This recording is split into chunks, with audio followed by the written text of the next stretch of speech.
Me. I think.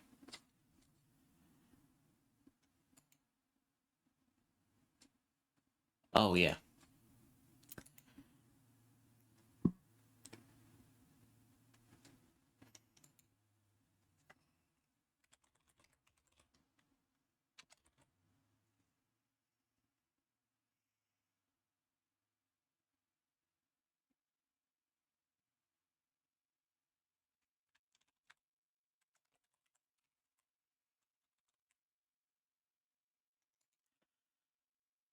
Okay.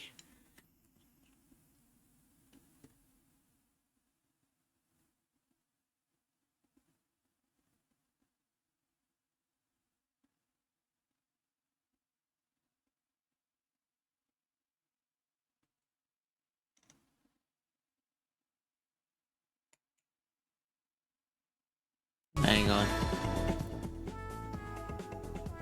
I'm sorry if it's a little loud there.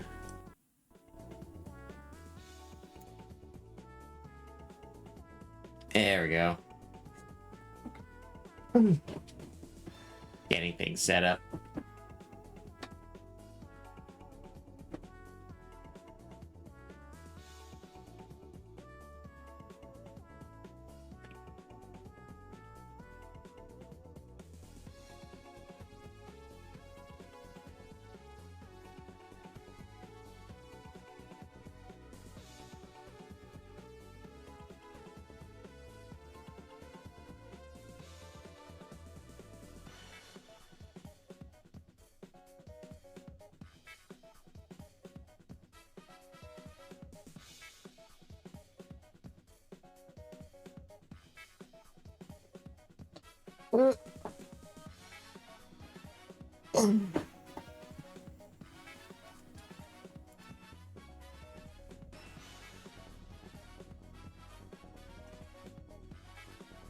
Let's see. I'm almost ready, guys. Sorry to keep you holding up like that.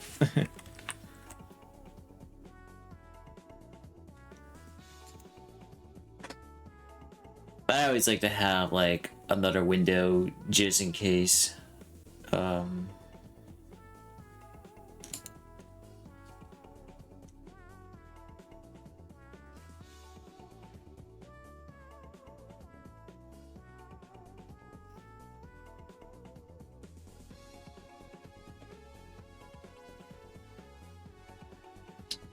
It might forget anything. Oh, I know.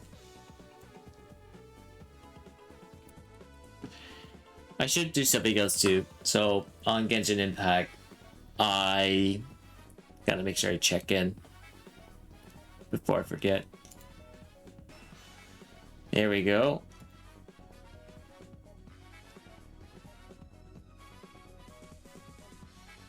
Savings for when this mage becomes playable.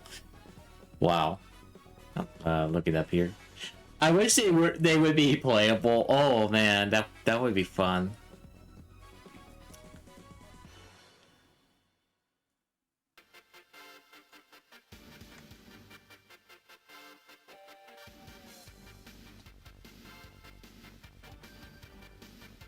Anyway, yeah.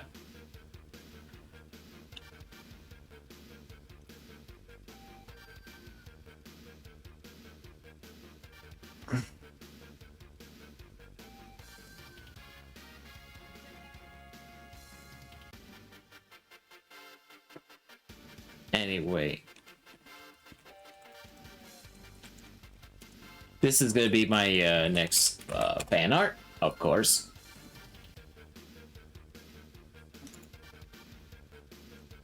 Let's see if she's got some great materials, you know. I love her. I love her.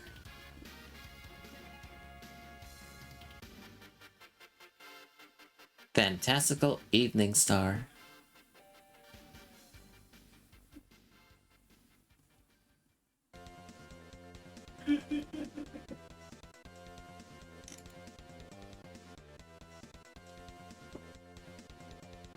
Give me a full-size image. Yeah, now we're talking. Okay, so I'm gonna just look. So yeah, I'm gonna try get her started. This is a feature character we're gonna be working on, so that's gonna be fun. Ooh.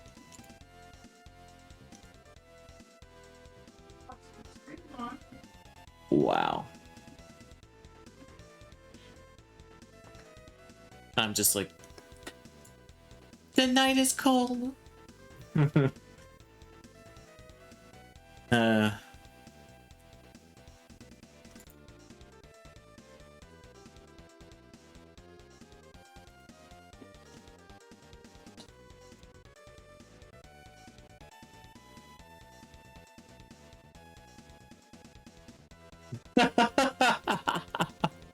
She doesn't look like her expression changed so much.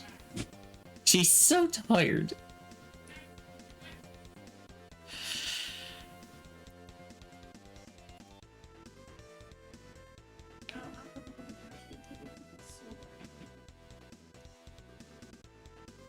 Anyway, what am I doing? All right. I just need a little bit more time. I know. I should be starting with this.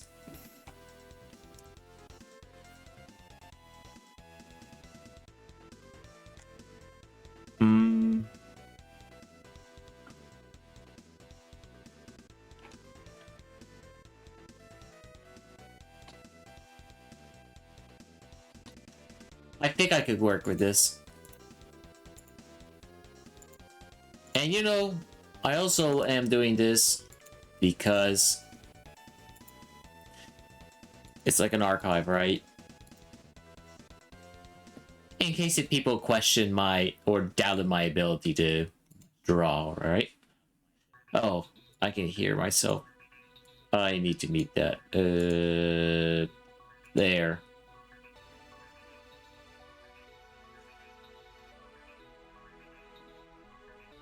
Maybe I'll have a favorite song playing. I don't know. There.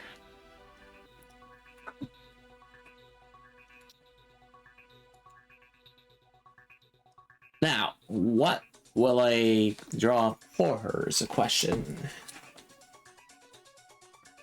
If I have time, I'm going to, well, I definitely want to create something a little bit more dreamy. Good evening, Angel.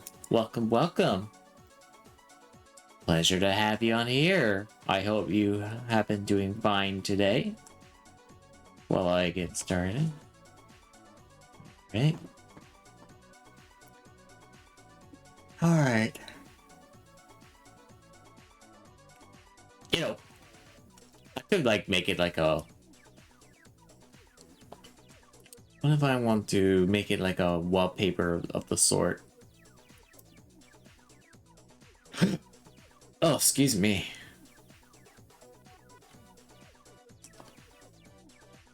Like, good enough for a wallpaper, you know?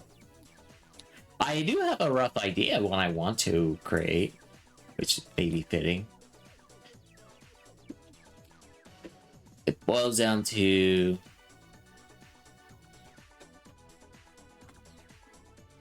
I really like how it's just, you know, do that, right? So...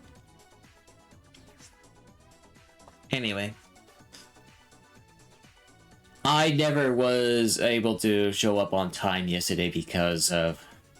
Well, my sister had a problem with the motherboard. It no longer worked, so I decided, well, I'm gonna just, you know, do the stupidest thing and decide to just build a PC for her using the parts the spare PC I have, and like, it was frustrating. I was not proud of that, so that's why I wasn't able to show up like I was supposed to, but that's why I decided to do it today. And like, for now, it's fine. It's only temporary. Hey buddy, I can't stand this until you're at work. I just want to stop in and give all that happy Thanksgiving, even though you're Canadian. Hey buddy. I'm glad that you you showed up to wish me a happy Thanksgiving, and yes, you are correct. And hey, I wish you the same too. I wish you all fellow Americans a wonderful, happy Thanksgiving. I'm sorry if that came off, I don't know. I kind of have this, you know, stress-inducing feeling right now, and I want to like distract myself with something else. I don't know. Like, you're fine, you know. So, happy Thanksgiving. Happy Thanksgiving. Out of that, I hope Brandy, Angel, and everyone in here are also doing well. So, America! That's right.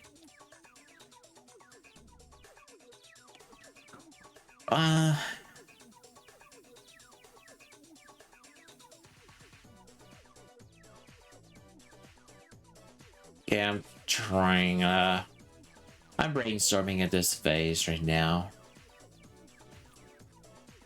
Not sure if I want to keep it simple like my last one, or actually, I don't know. So let's just like do it loosely, you know.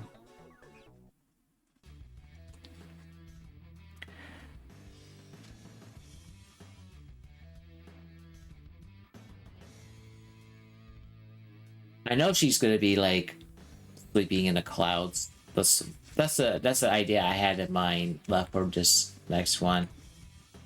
The night is cold. You know, something like that. I don't know. We'll see how it works, I guess. Not doing anything yet today. Maybe Saturday with your aunt. Not sure yet. Oh, I see. I see.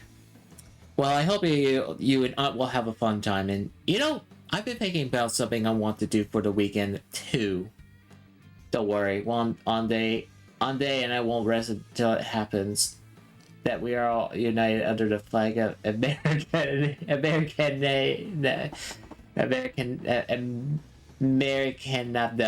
Oh my gosh. That's sorry, like that's a little tricky to pronounce there, but that's I get you. Maybe one day we could be united. I don't know.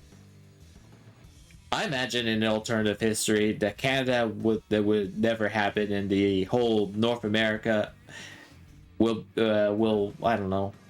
I don't know. Alternative histories talk. I find it somewhat fascinating, but yeah. Um.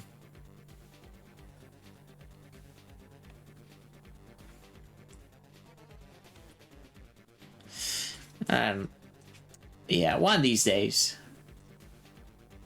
One of these days. So I don't know. I'm gonna just like. So one idea I would like to create is something like a nice, beautiful barrier, and just like, because she's kind of a half magician, you know. She casts this beautiful thing, and it just something like that. It's like, I don't know. Can I make that work? Oh. Well, I will be. But this morning, actually, I felt pretty good. It felt warm. Like, the weather was warmer out to the point it's melting off the snow, turning them into slush. And, you know, I actually had a pretty decent morning. It's a little better than the typical morning. I'll give it that. So, yeah. You know, I've been watching a lot of historical stuff lately, and there for a while it looked like Canada was about to join the US, but didn't. Anyways, have a great day, but gotta go pretend to work. Gotcha, bro.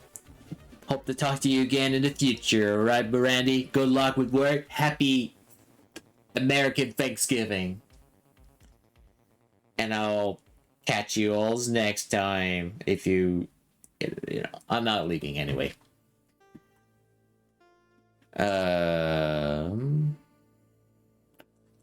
Yeah. Yeah. I kind of want to put her in something a little more.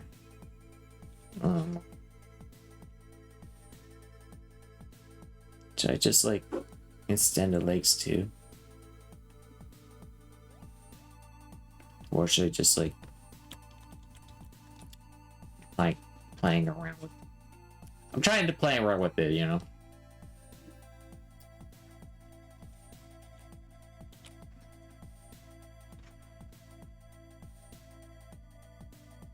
So yeah, I guess.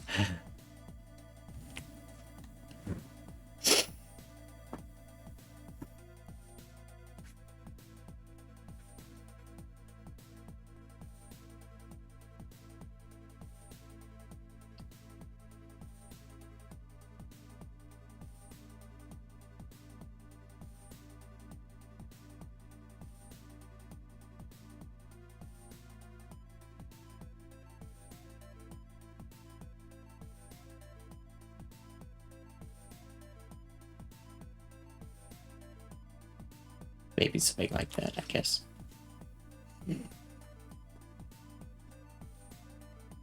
The night is cold. Yes. Theme song playing. Boys. There we go. That's gonna make me feel a little kind of better. I just don't feel professional today, guys. I've been building PCs on and off, but I feel bad. But I'm glad it's working out, but it's just not the way I was like. I feel like I wasted time over stupid things. And when that doesn't work out, I just get frustrated very easily.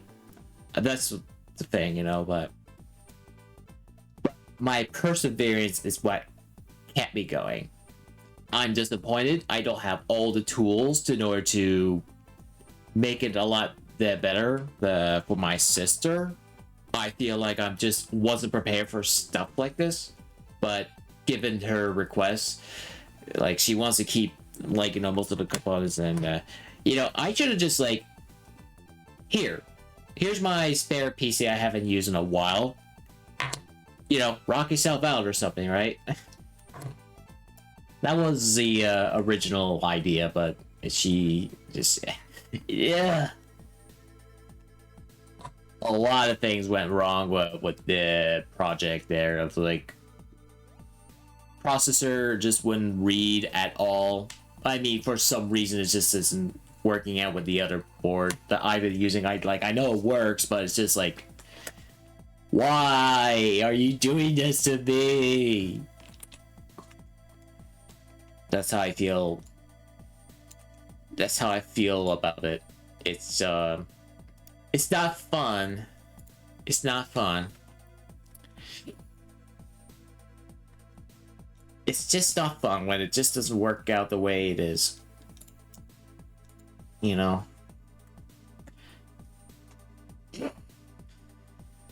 So...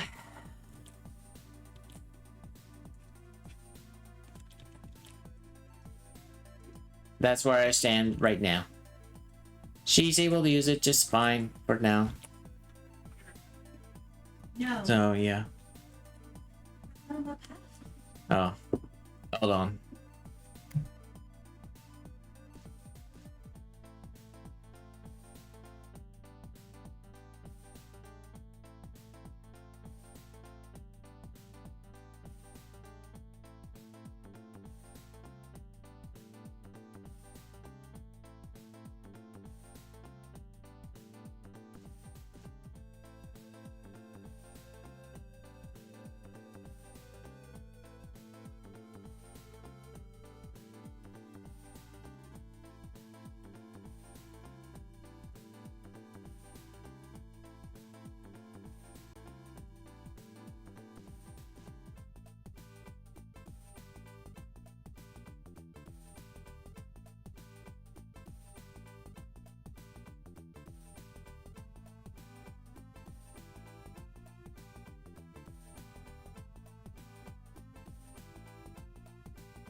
Alright, I'm back. Oh. Well, my sister needs a password, and one of the drives, well, is in the place where, ugh, it sucks. It sucks.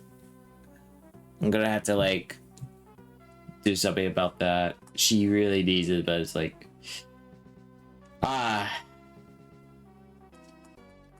like, this is a bad time, you know? This is a bad time.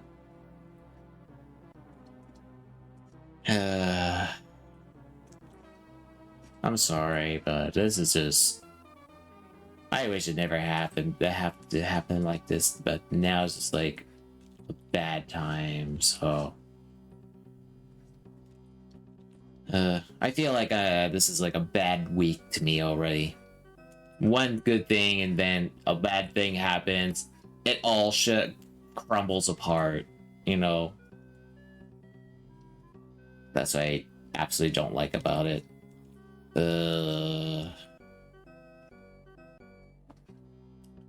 Well, thankfully that one is not as bad. Like, my computer right now, I do have a spare compartment just there.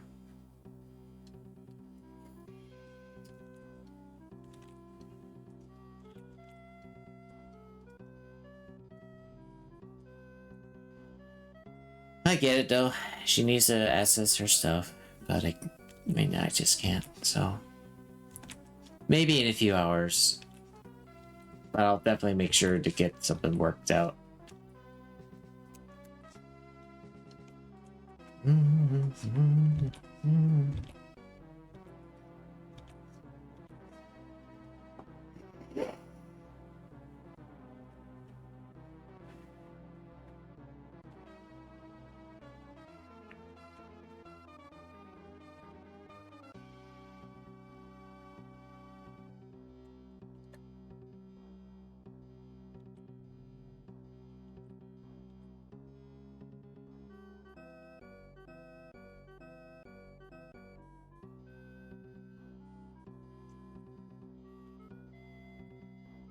You know what? That's why at least I use Dropbox. But you know what else? If I don't have access to Dropbox, but want to access a password, I have a thumb drive for that. With the most recent, relevant, up-to-date passwords anyway of that time, but most of the time, you know. So it's on there.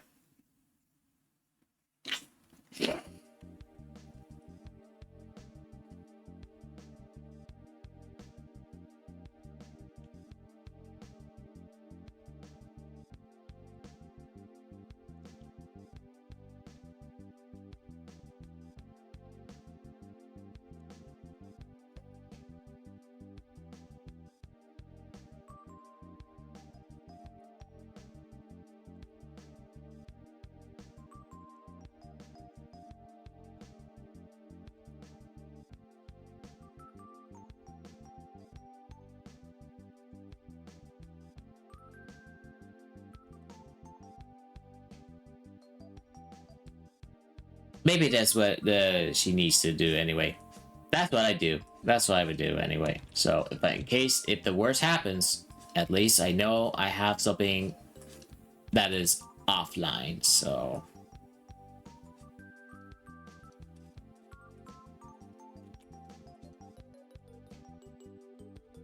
it's all about prepping things up so you'll be ready if the worst happens. Anyway, random spiel, but my cat is on my bed right now, just looking at me. What's up, baby? You look a little rough there. I mean, I guess she's kind of looking like that, but she's fine. She's fine.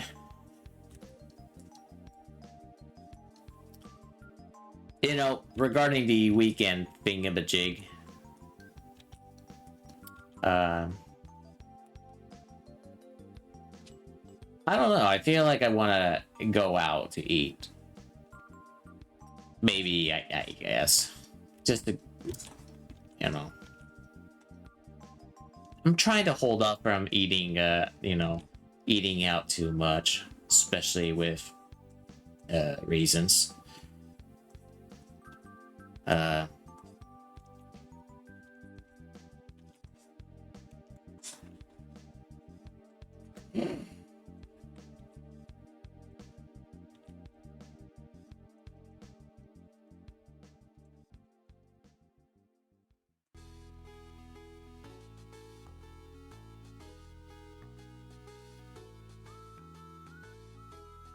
Just a moment.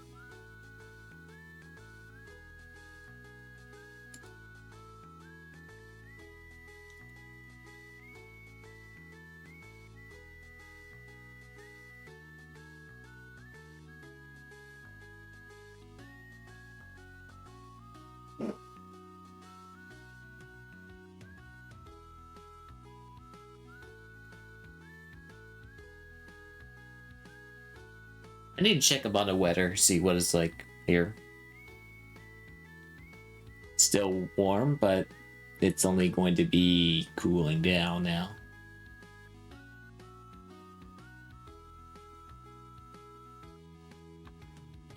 And it probably won't be so bad.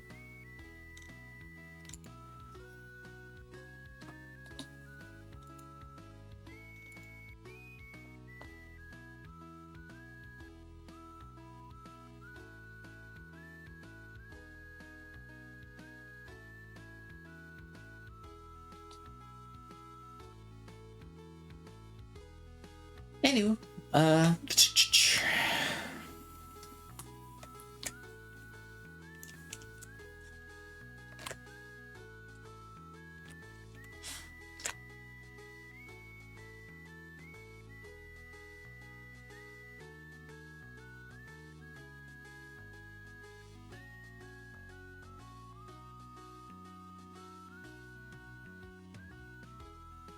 I'll be sure to retrieve the password.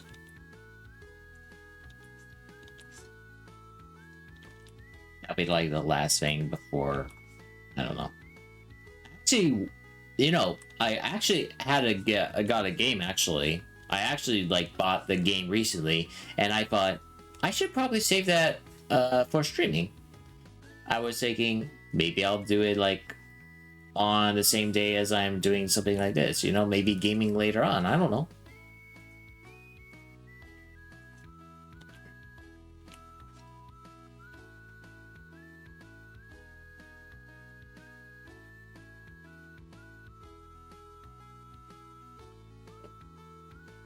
That probably isn't going to happen anyway.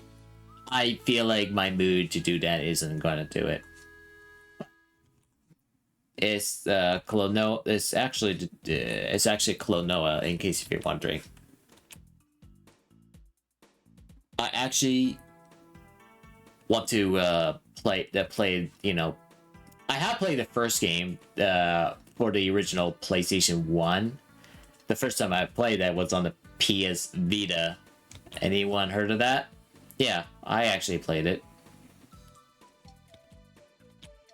It's really awesome. And this remaster, remake, what have you, I actually wanted to like play it again because I actually got it on a good deal. So yeah. Last week I won, well, I think it's been last week, hasn't it? It felt a while, but I was one of the lucky winners over at Picarto, one of those, and I basically wanted, like, I totally forgot that I participated in the contest. Like, I know I did. I took took it on, and it's like, or was it? I don't know. To be honest, it was like something you didn't expect it until it just came to you. And when I receive it in the mail, I'm like, this can't be real, right? You know? It's like I had to make sure that this isn't like some sort of like a like some scam account, like some scam account trying to, you know, scam me out of it, right?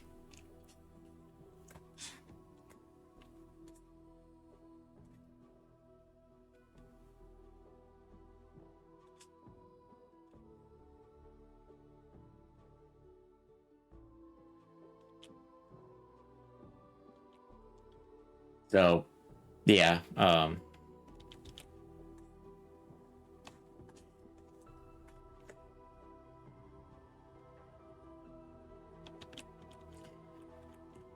So I wanted to make sure that it wasn't like a fake account, and it turns out it's actually genuine. I won 25 US dollars, so I definitely got my money's worth there, and I managed to buy.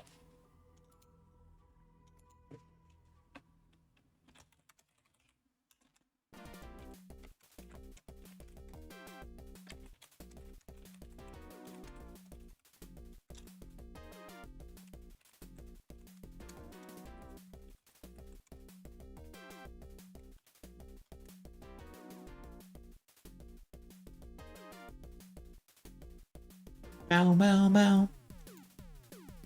Yeah.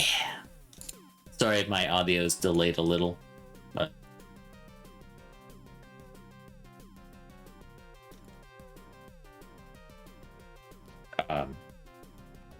okay. I think my sister managed to retrieve it somehow, but I don't know. It was only like, I don't know.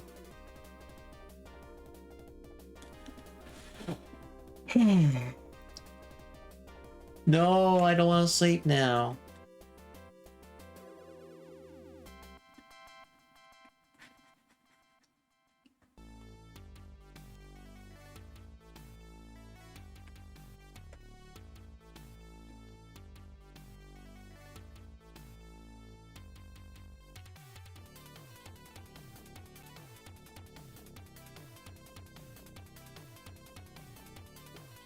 Trying to think of.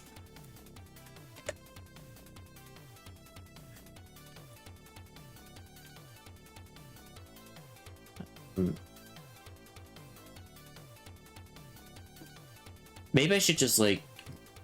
Hold on, let me like save first. Wait a minute. I'm supposed to like work on like a video game too. I still got time. It won't be much, but I think it's expected, but this week felt a little off for me. Not gonna lie. So I don't think I won't be able to get too much time before like the last day of this month, and then the holidays will be coming up, and then that probably is going to be a little bit busier too.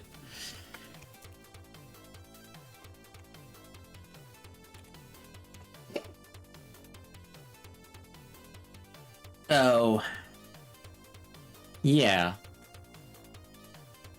Oops.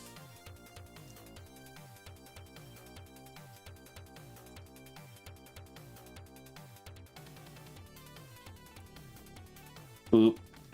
That one piece.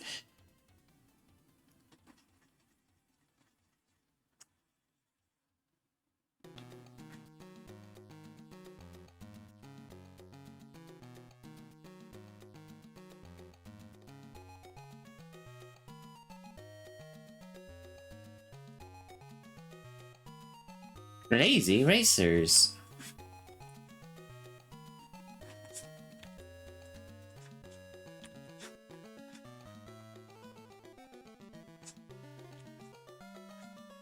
Why does it kind of sound like a Master System? I know it's on Game Boy Advance and all, but it sounded a little closer to like.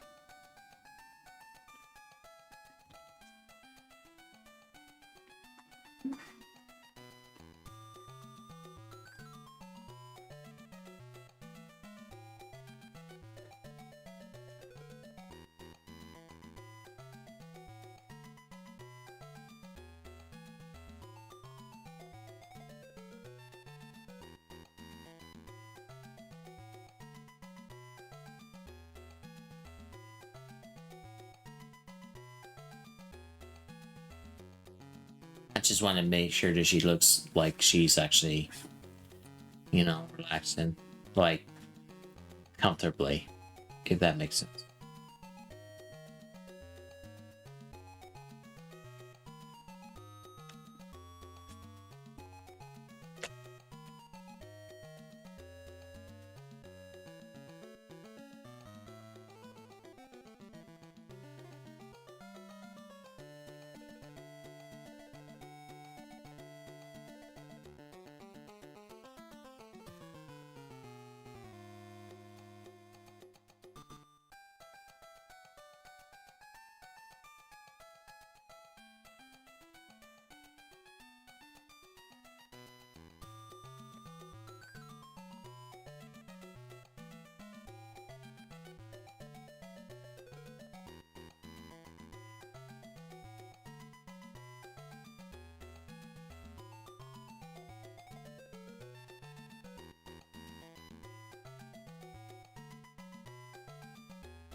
Right there. Oops.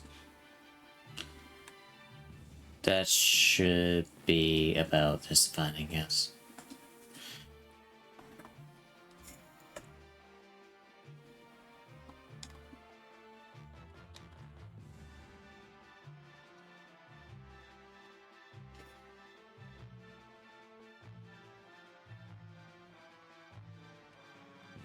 Hold on.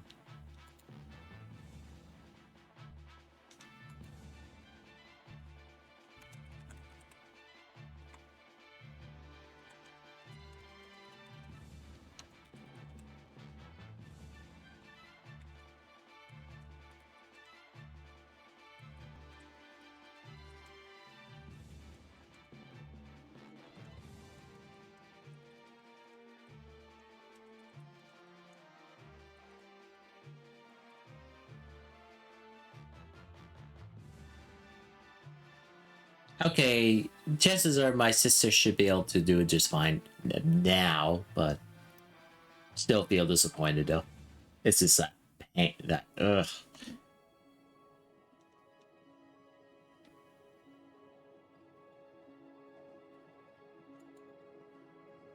Okay.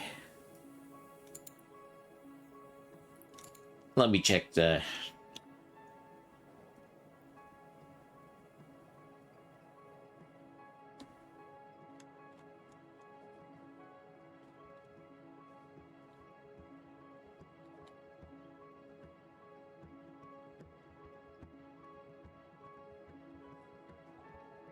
Hmm.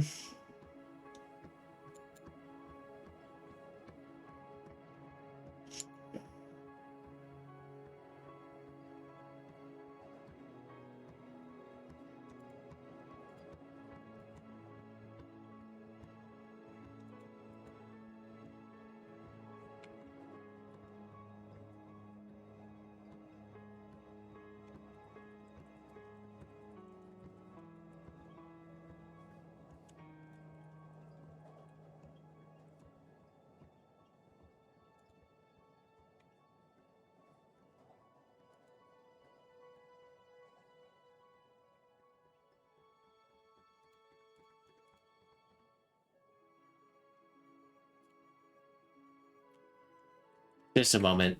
Please ignore my clicky clickies.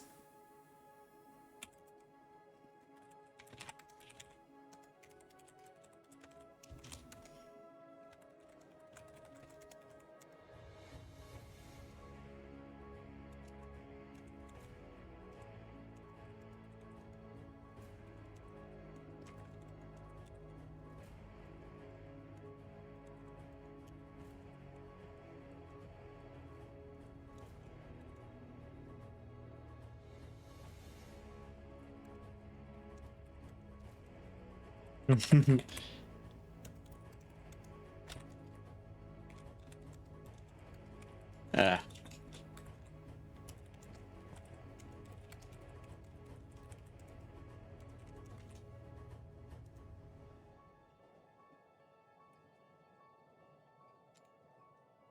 All right.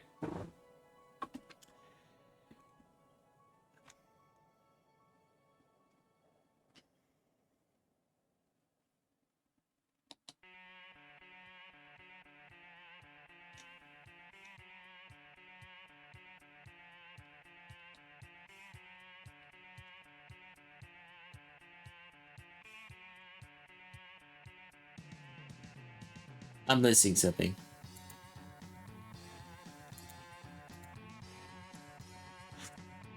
Okay. Back again. I'm sorry. I'm back again. Even though I'm talking. I've been talking. Just like, you know.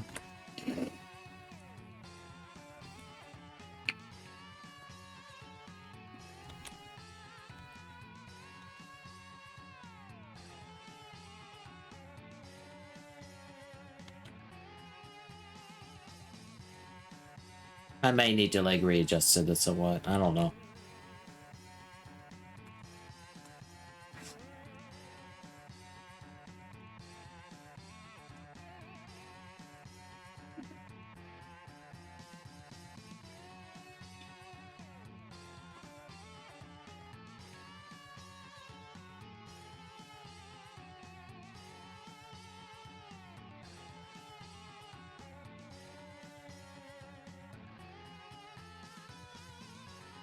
I feel like I'm part of a community a little bit more.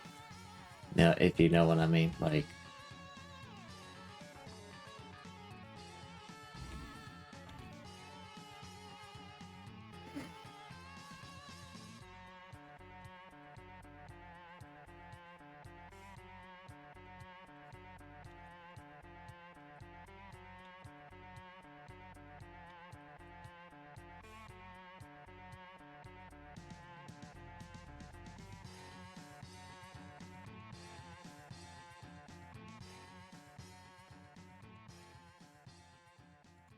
What?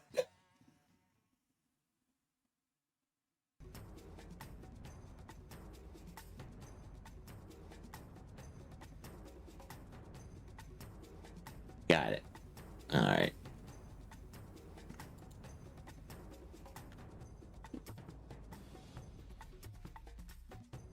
Football.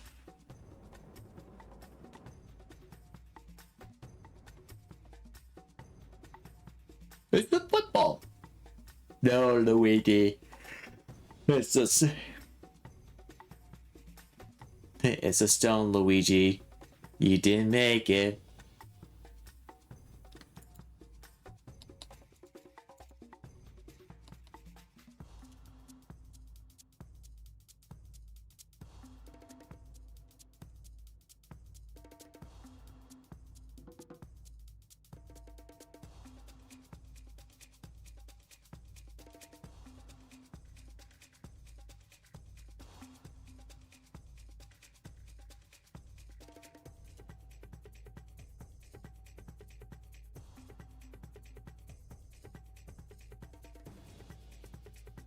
You know, I find it so funny. You know what? I'm gonna like. Maybe there is like so little difference. Okay, there is some minor difference, but it's so minimal. Okay. Not that it wouldn't matter so much, you know. Wait. No.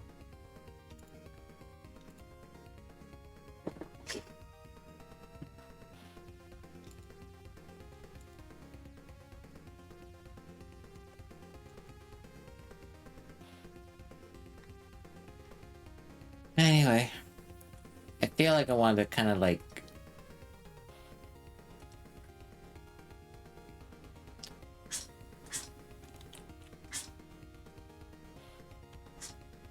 It's kind of like.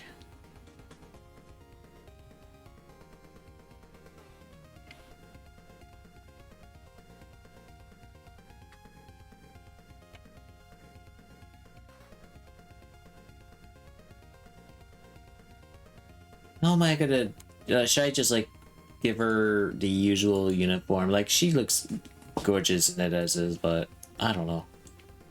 It's just a lot.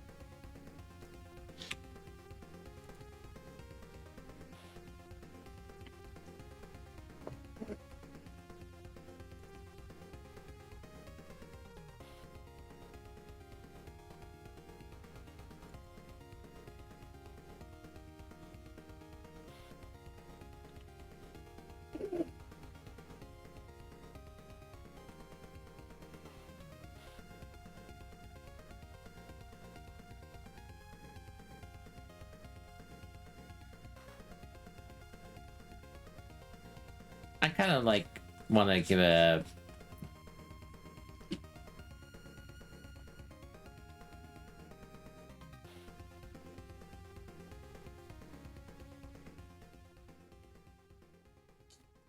I don't know. Give her the usual uniform, or just not, maybe.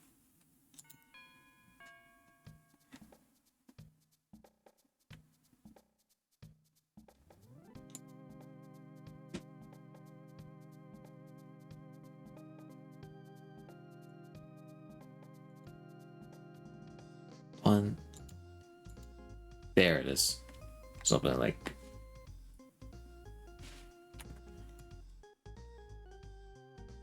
Stellar design, yeah. People probably may mistake her for, you know, part of the Zelda universe when it's not. Only because of that right there. I know it's in low res, but yes, it is the Triforce. Which is not. And that's my brother in the background. Sometimes he just talks out loud like that.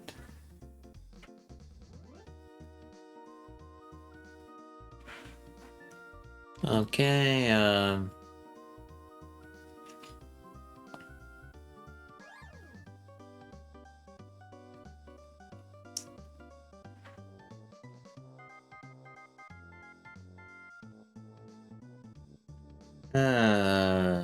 okay, well.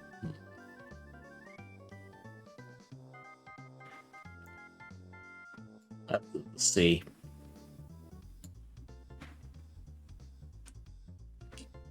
Oh, wait.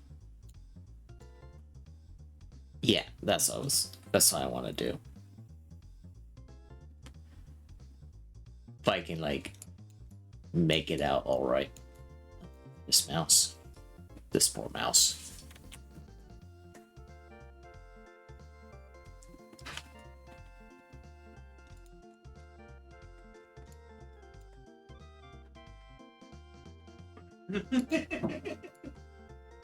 What could he be laughing about now?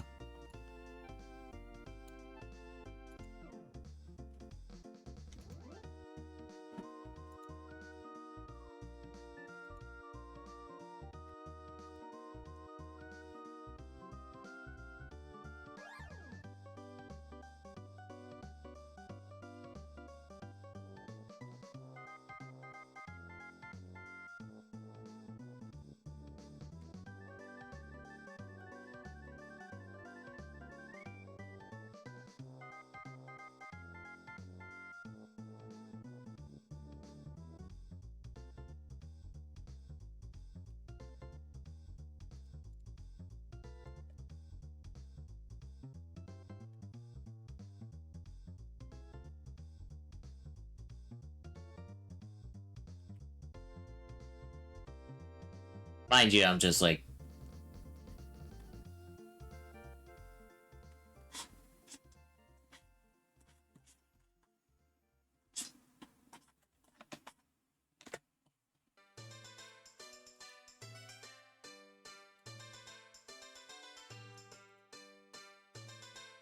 Oh my gosh, my mouse is not doing good.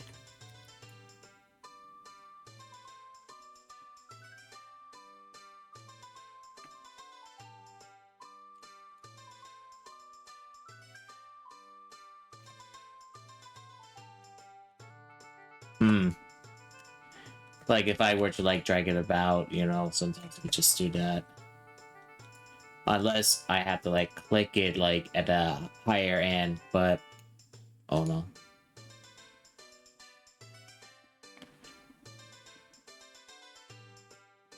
It might happen. I don't know.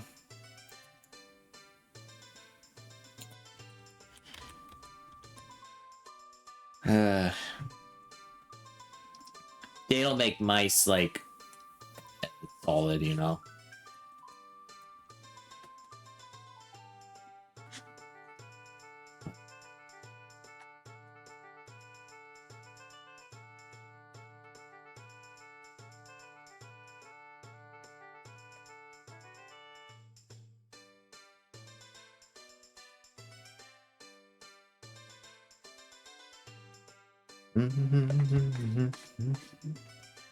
She's got damn leggings, though. But, I don't know. Why am I struggling myself to do this? Oh my god. But she's got very beautiful, you know, very beautiful, leggings.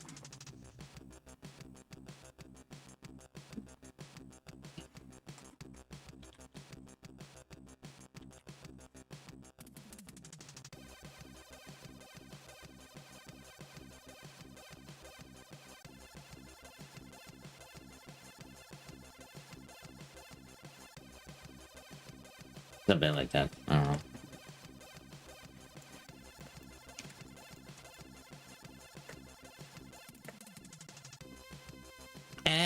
since we made some adjustments to the overall piece so far.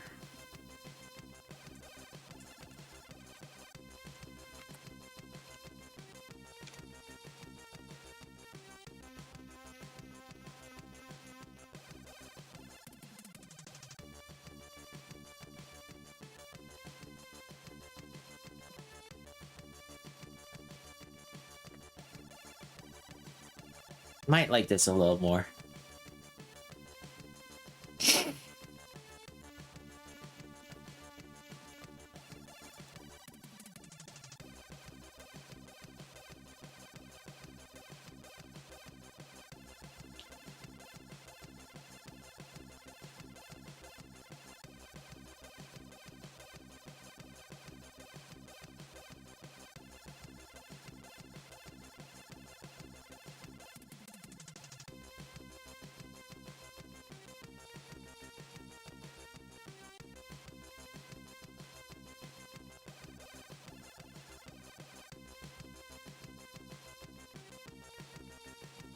Huh, I haven't checked my mail yet.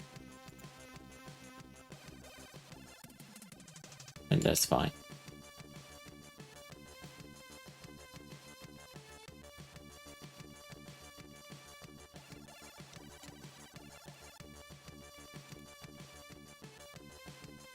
Big Black Friday deal.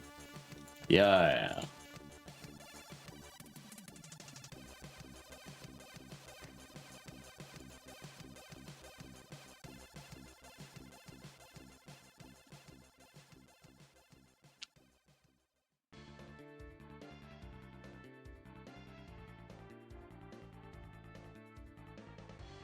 Okay.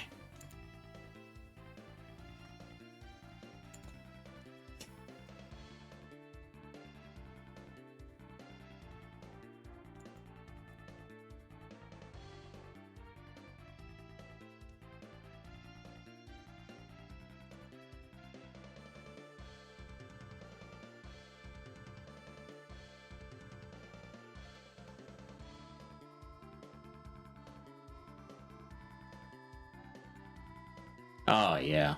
I found a nice reference off screen here.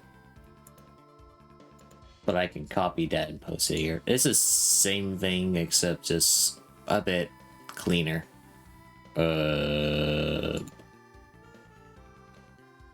Sorry, not that, that. There. There. Yeah, look at that. Strikingly beautiful. Strikingly beautiful.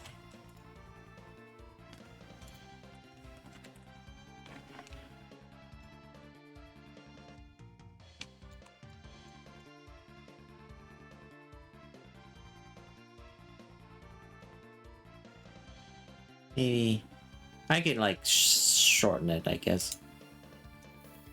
Maybe.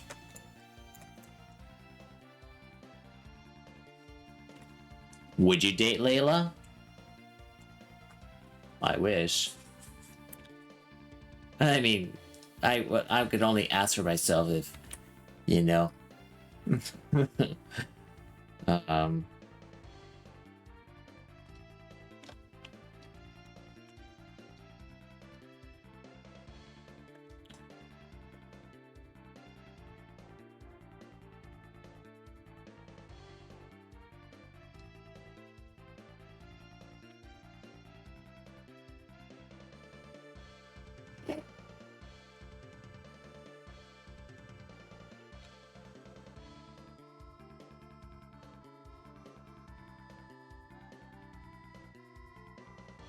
I think that's fine.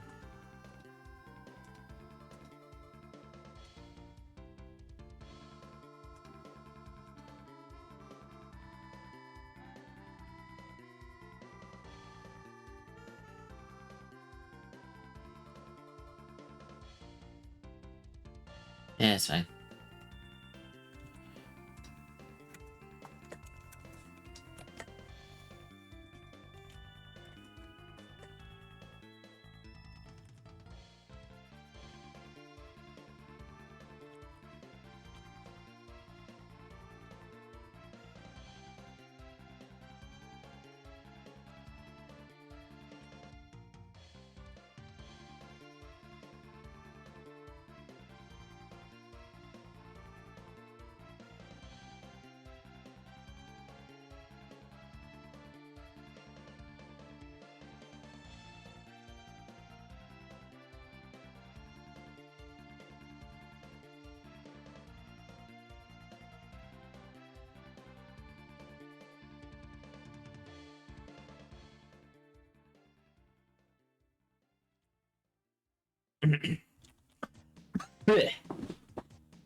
Well, I don't know if my friend is going to be available this Saturday.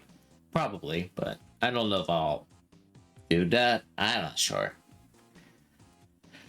But man, that was fun. That was a fun time. Playing Genshin Impact with a friend for reals. It sure made the experience a lot easier having a friend who knows their way around the game more than me. To be fair, I haven't really been too far into the whole landscape in that. But it's fun. I like the exploration part.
Okay.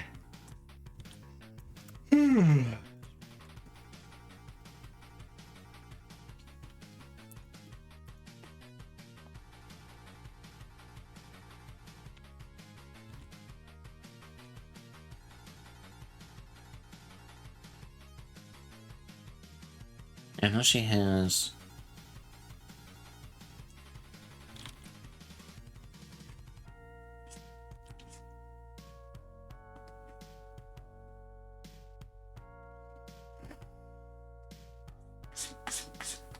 She's got elf-like ears protruding, kind of. Ears. Elf. Elf ears.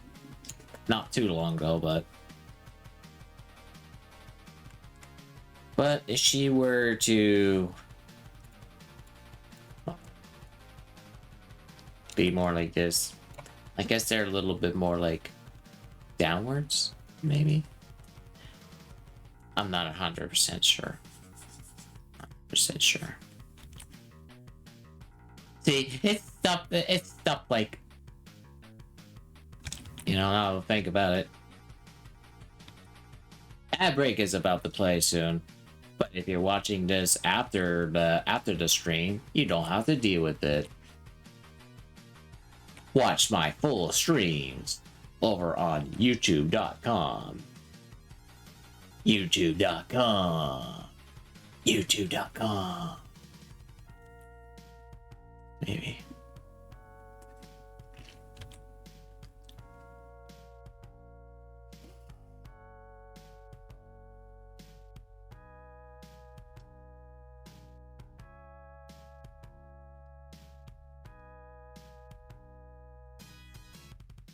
There's a place I wouldn't mind trying out. I don't know if they're open yet, but it's something to do with pizza.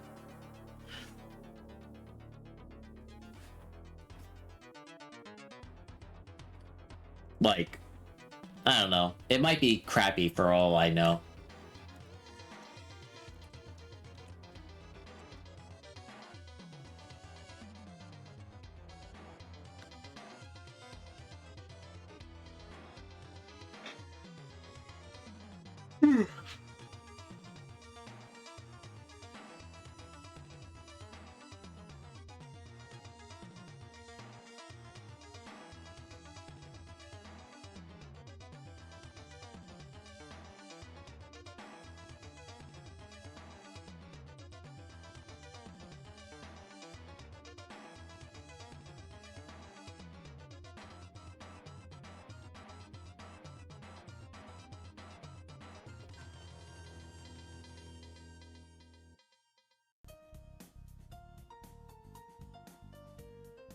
Look at that.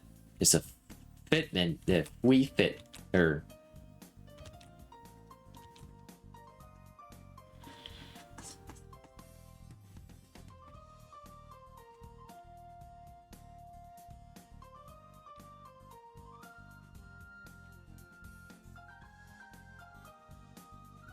Would it be wrong to give her a slightly bigger bust? I don't know. I mean, I tried to aim for accuracy, but...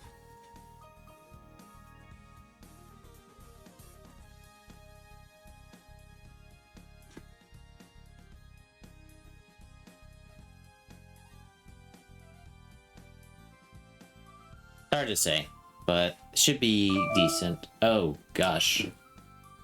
I forgot to need that.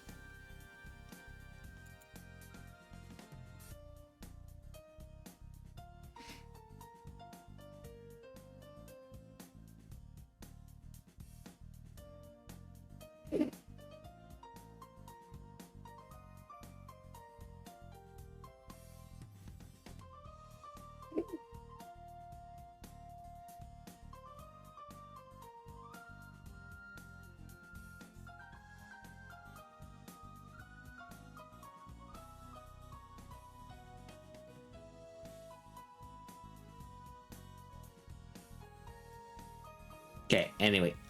Mute.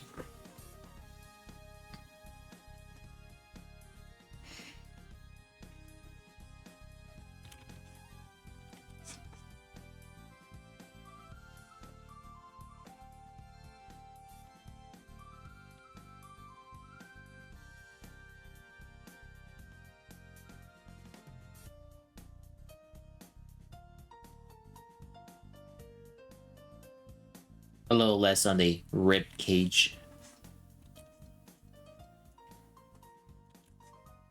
I kind of like that theme. Even though it's been ages since. You know?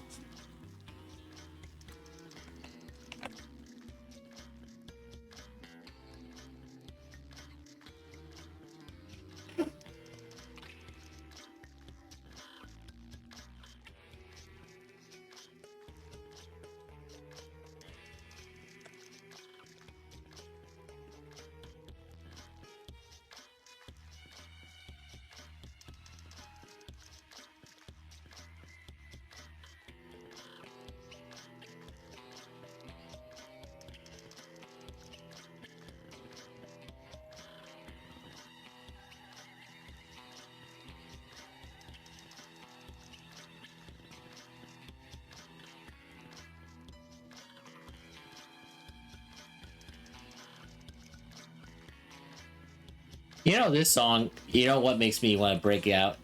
Want me like Arcana Hearts. I think that's perfect. Hold on. For now.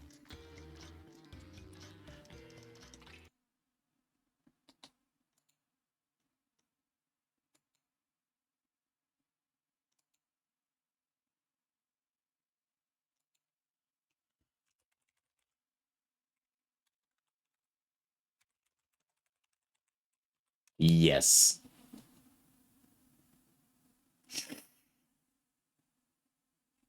But where's my original? Where's the original? Where can I find the original? Ah. Where is my original? Maybe I had to put a 1, I think.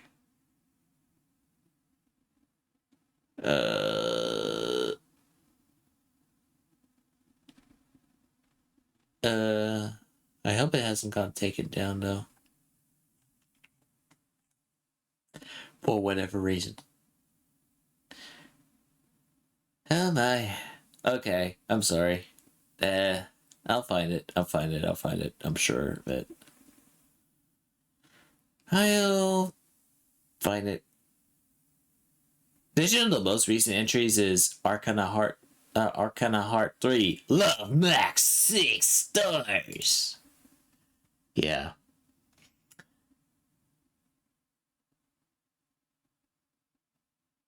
Oh, maybe that could be it. I think.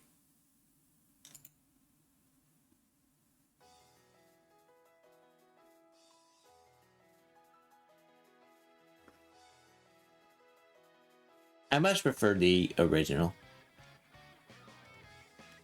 But this is awesome, though. But hold on.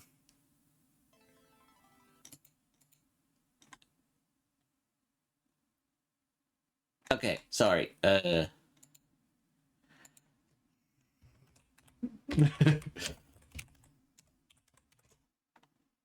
find it. I'll find it no matter what, though.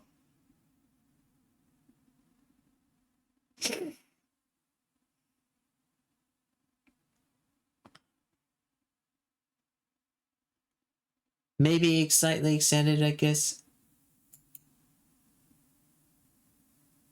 Is it? Maybe exists here. I'm not sure. I'm trying to get into this theme, you know. If I want to listen to something to listen to, you know, I want to listen to that. Preferably at its whole soundtrack, you know. My goodness, I can't seem to find it. It's hard to find things on YouTube sometimes. I'll find it though. If I can't find it, I'll just go with what I could find. But it's like it's kind of like a range. Yeah, they're like if you prefer that, that's awesome. I think that the in-game soundtracks are just as fine. That's what I was looking for. It's not here, at least in the search results. I used to have no problem with it before, but I guess it's not here. Oh, I don't know if it's been removed for good. Apparently, there's a Super Nintendo game called Arcana, but that has nothing to do with the Arcana Heart, you know. Okay, maybe. Hang on.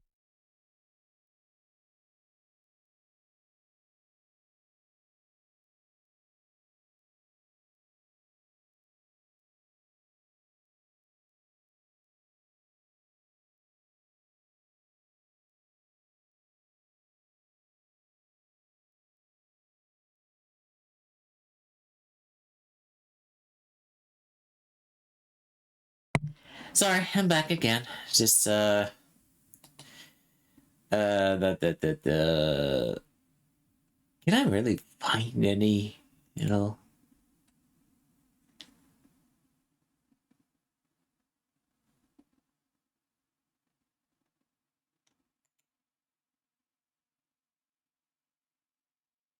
What's this? Let me test something here.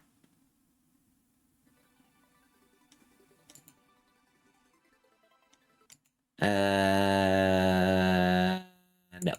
No. Although I will say it's nice, but Why is it so hard to find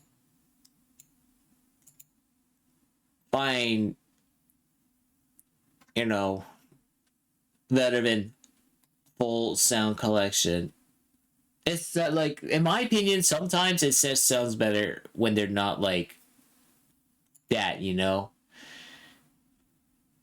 If that makes sense. Like, if I wanted just that, then that's fine. I hope it hasn't been taken down though, but it's like it's harder to find what you want now. Unless I had to go elsewhere for it. Alright, you know what? I guess we'll just have to settle for the Arcana Heart Full Sound Collection. Like, you know, it's a little different, but it's not too different from the in-game soundtrack. Let's go with it. Okay, I wanna...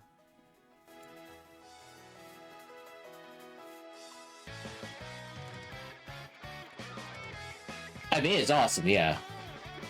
No doubt about it.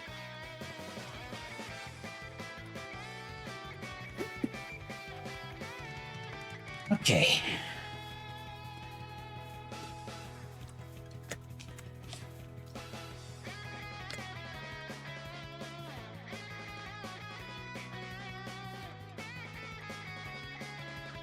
I don't want to make her look a little weird, but...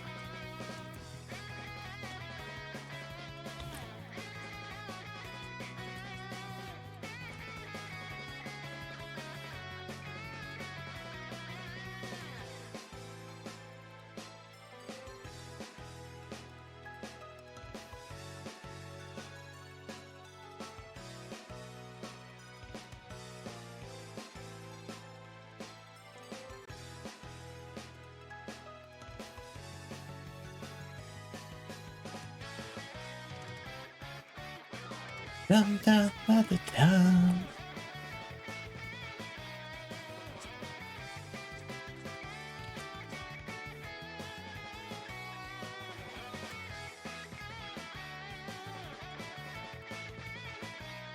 I'll just, you know.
It would be more like it's much shorter than that, you know, but it's really cool.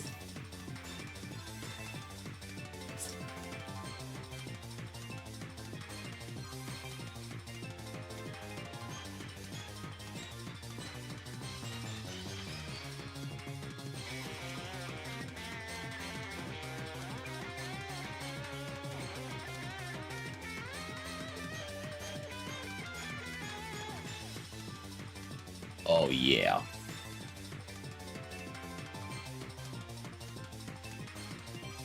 You know, you feel like you're you know like shit's getting real.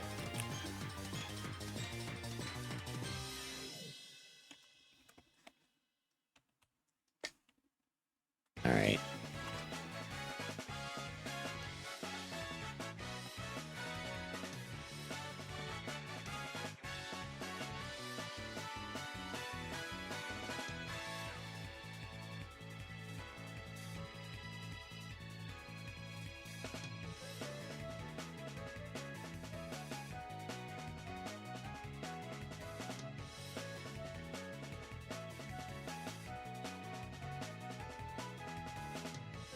Imagine a fighting game, but with Genshin characters. What are your thoughts on it? I think it's possible. But that would be like... no! No! I mean, okay, fine. Fine, I get you, I get you. I get you. Fine.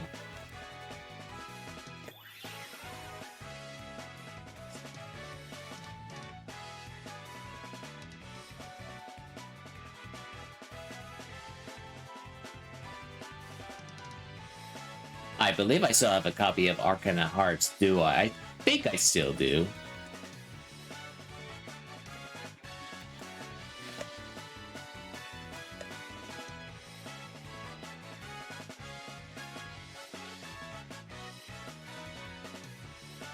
Yeah, you know, it's pretty good.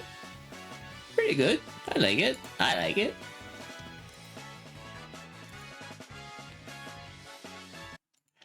And again, because I like it.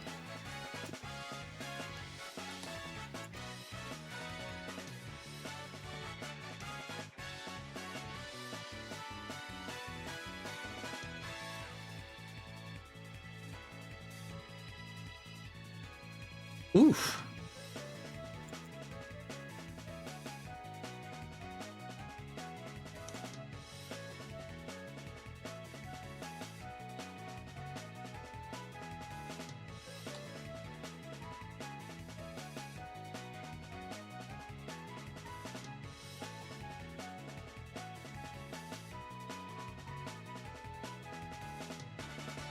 I think they should try, like, make it a reality, you know? A fighting game featuring your favorite waifus and husbandos from Genshin Impact. So, do you have the other Arcana Heart games? No. At least not physically. Well, I have the first Arcana Heart, yes, for the PlayStation 2, that's for sure.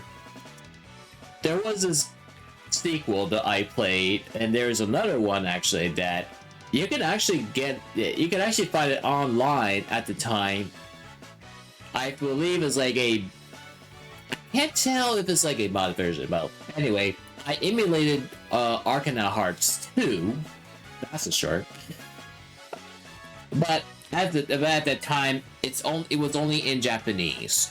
At least as far as I know, there has been no localized version of that one. Then you have 3, which at the time I can't remember. I think 3 was actually like okay. So the weird thing about the number 3 being is that it was on a PC. Which at the time I think there was no PC version of 3. I could be wrong, but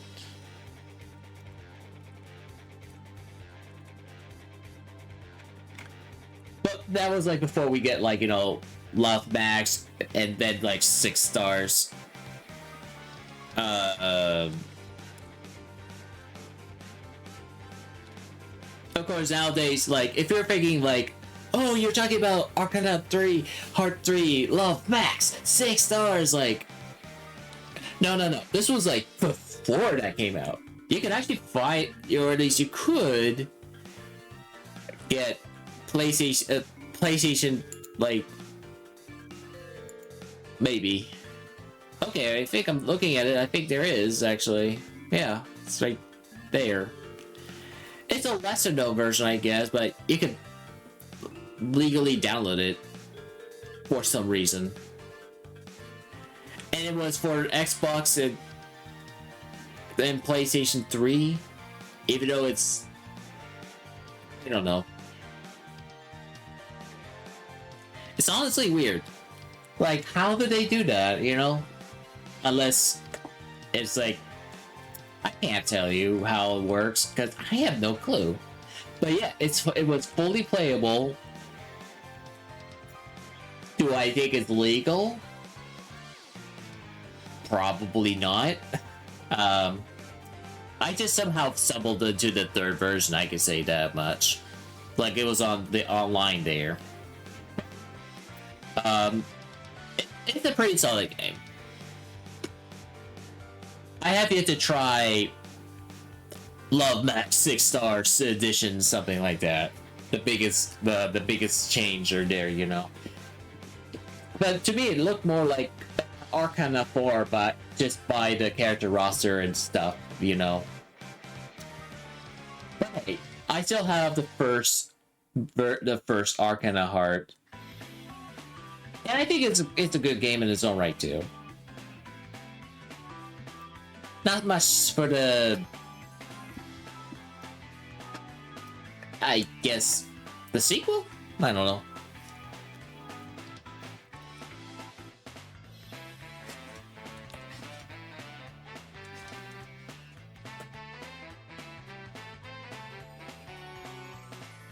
Gosh, you know, I tend to come up with very creative ideas that nobody's gonna like, you know. Would be funny if there would be like a fan hack, or is it? I don't know. Oh well, that's very awesome, Angel. I feel like the sequel to, I don't know, you don't hear much about 2 as opposed to just like maybe even the first, but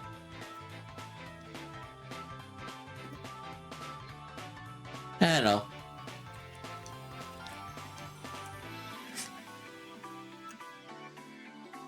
And by upgrades, I guess you're referring to, like, you know, you got the base game plus Love Max as well as Superstars, if that makes sense. I think anyway.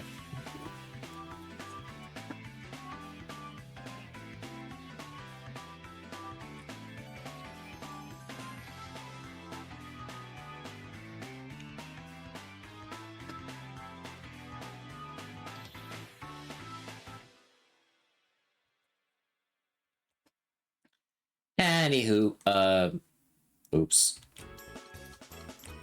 It's fine, I guess.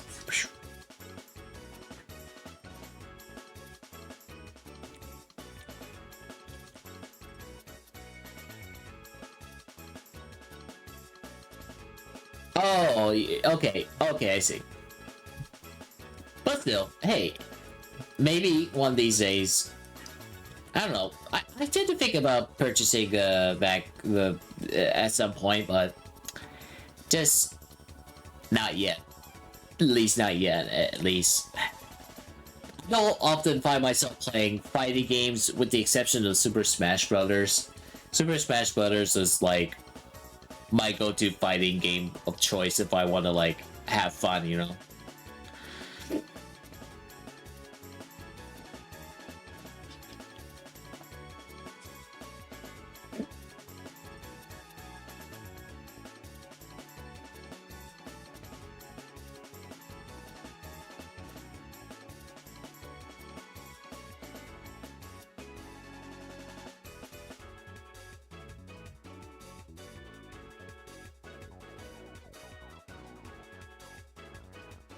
Ooh, here we go. Yeah.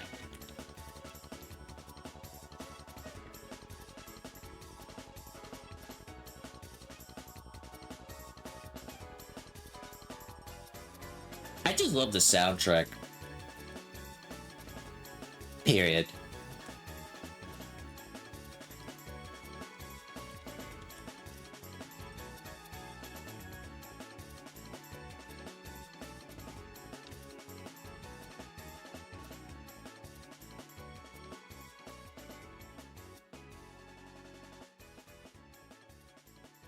I just can't seem to find the original arcade slash PlayStation. And yeah. Oh hey, you guys! You totally don't know, but arcade version of this game exists. Yeah, just throwing in there. And I'm sure that also applicable to the 2, 3s, and is Love, Max, and 6 stars also. Well, I'll check. Okay.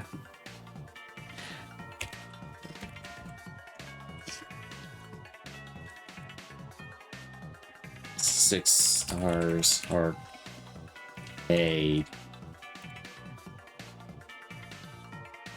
hard to say.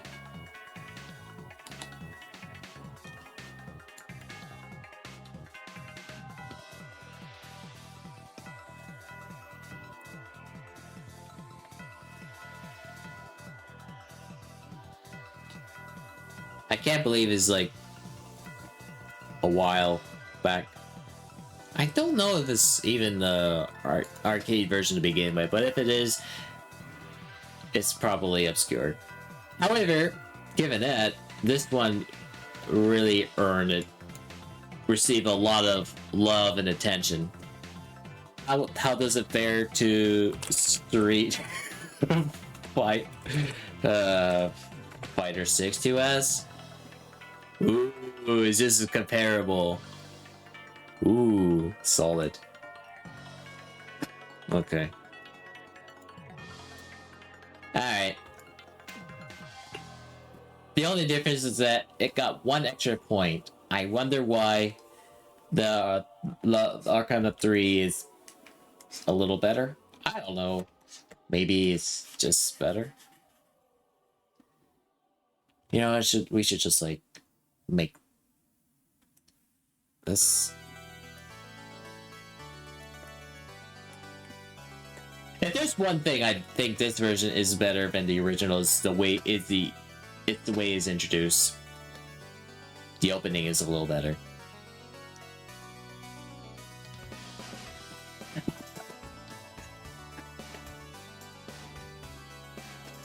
Oh yeah.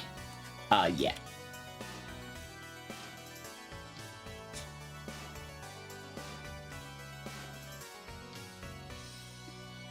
Okay.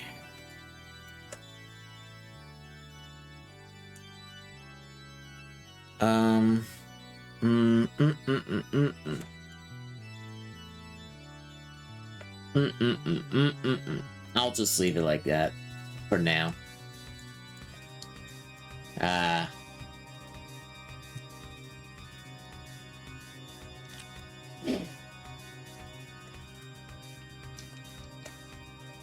If people have been asking me like, dude, where you been? You're kind of a little behind on things.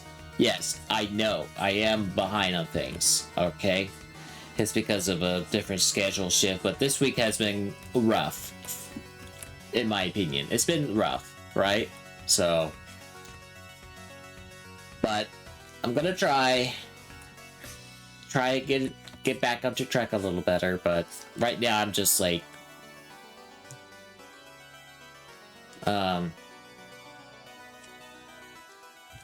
I wouldn't be surprised though that the holidays coming up is also going to screw up my schedule a little bit.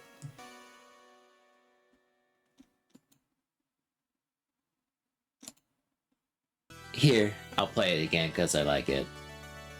Something about it's like,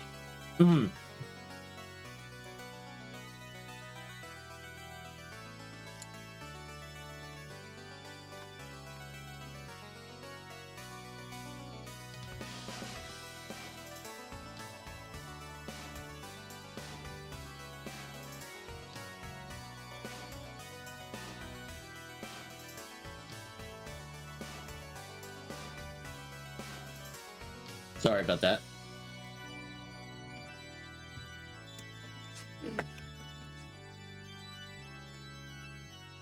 Might as well just like do that and then just like fix it up later.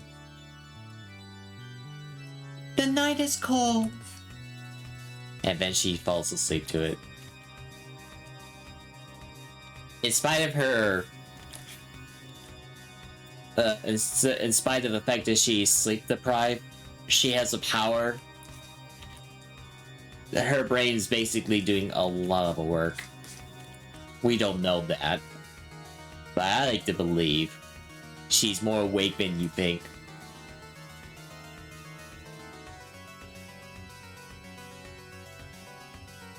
I think I might have found a new waifu. I mean, I love Noelle, but something about the Layla is like, she's stupidly cute. And I love her for that.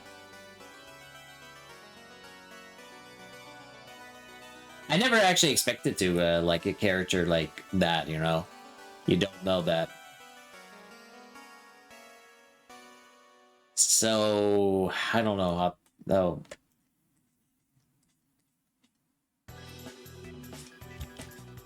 I just love her just because. Period. Okay?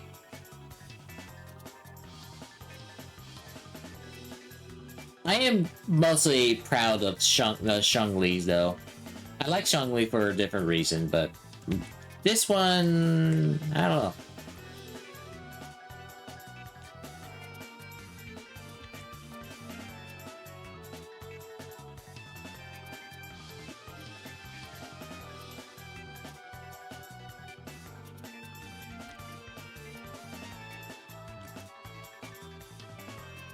Fun fact: I had a fighting game idea of my own, which I just thought of something for many years. It's called Nature Warriors. So, Nature Warriors, little fun factoid right there.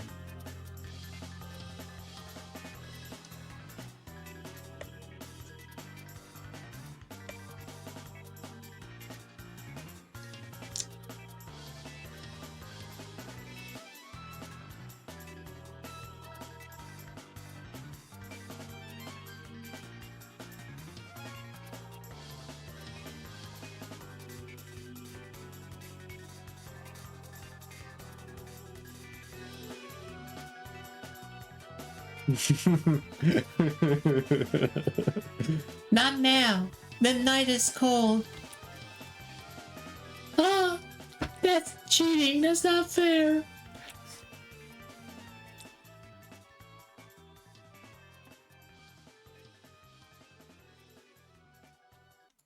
And I'm gonna go back to the last one again. Who did the voice of Layla again?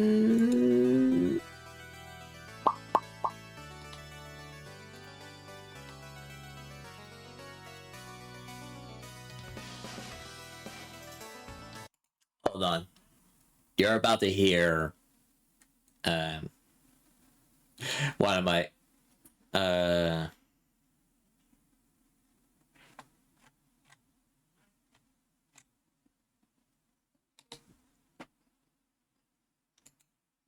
hold on. Do you play at all? No. No. The website, the site, or... Oh, okay, here we go. Okay.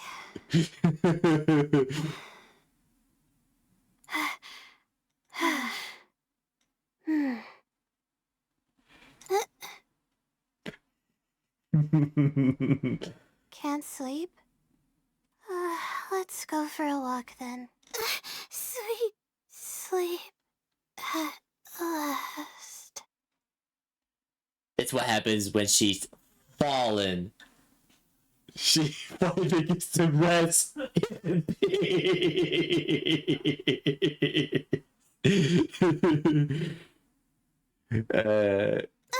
So sleepy. No. I just love that. Elemental skill. The night is cold. Not now. My guiding stars. I love it. So...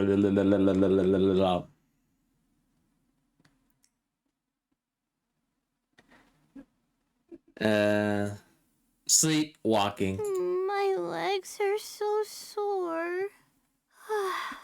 Guess I must have been sleepwalking last night.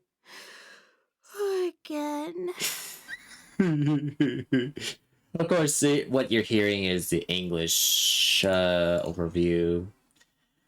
Who did what? There should be like details about the voice actress. I think.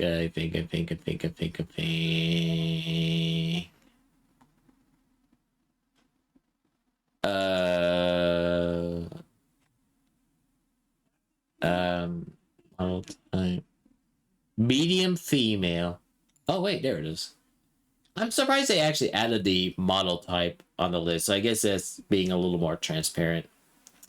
It would be great if she had her own unique walk, run, and whatever, like unique animations.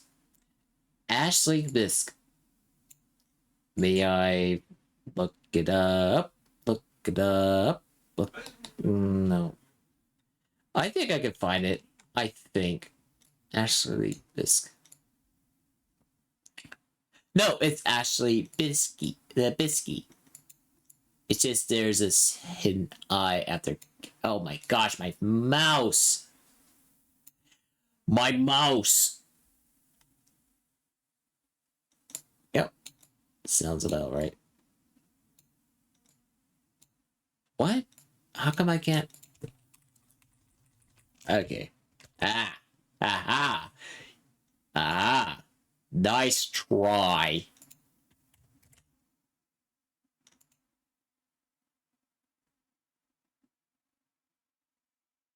Yay! Yep, I found the account. So if you're ever into curious, here's well,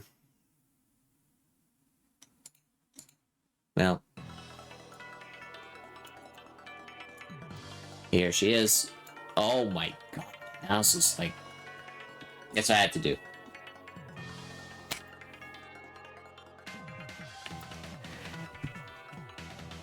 Sounds a little forced, I know. That's what I had to do to fix it up. Maybe. Sorry. Here she is. Error. That's her.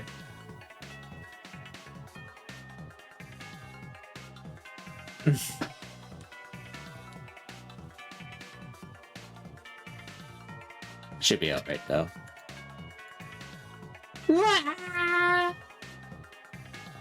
Crunchy Layla.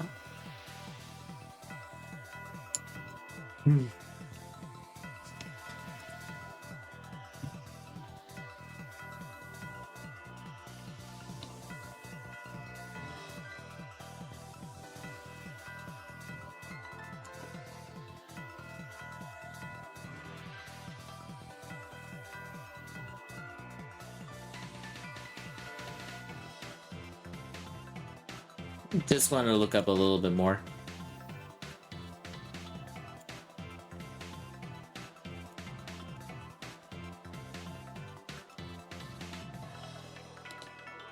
Anyway, I guess that's it. Well, she does an awesome job. So great job, Ashley Bisky.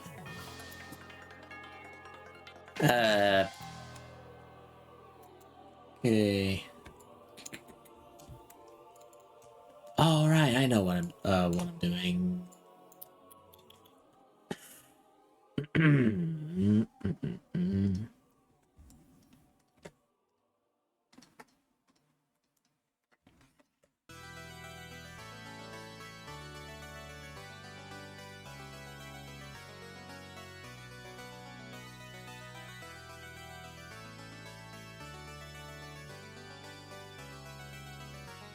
Oh, I like how that looks a little.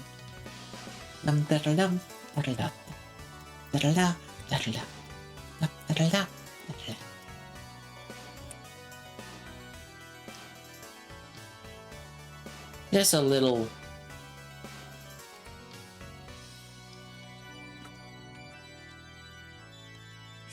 Just a little less that, but you know.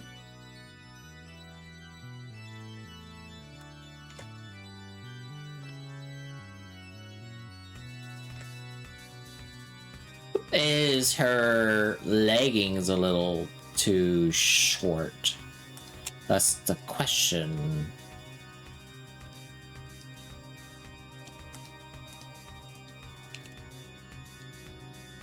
No, not at all. But this one though could use a little shrinkage here. But I could do that.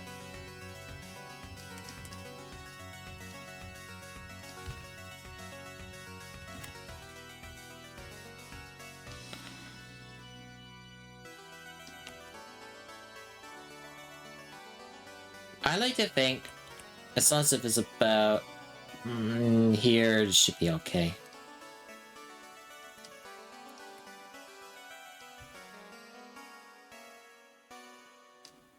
Da-da-dum.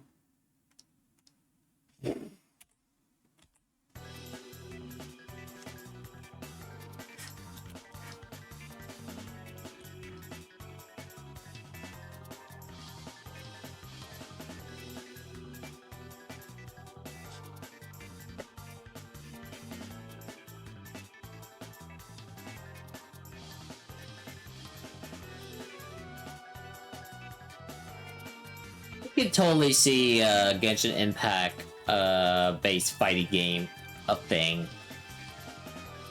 I genuinely believe it. I genuinely believe it can be done. We don't know what the final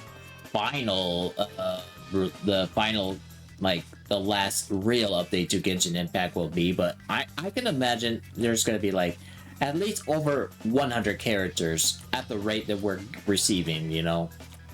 Like they're blessing us with more content, like more content, you know what I mean? So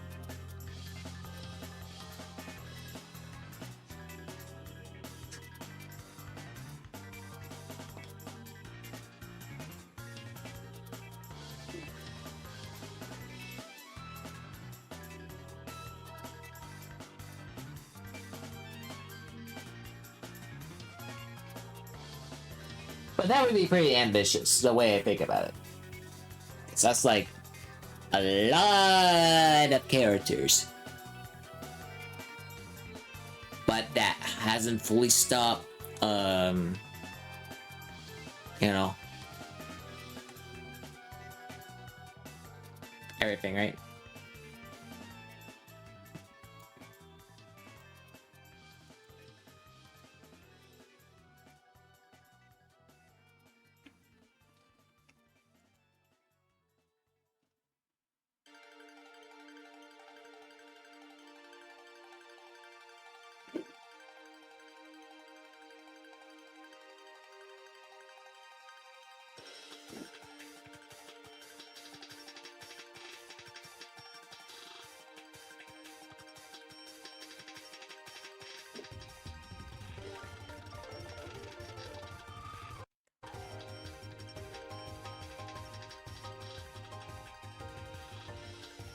Apparently, if you like hold down the space bar, but then after a little bit, it starts to speed up, and then you know.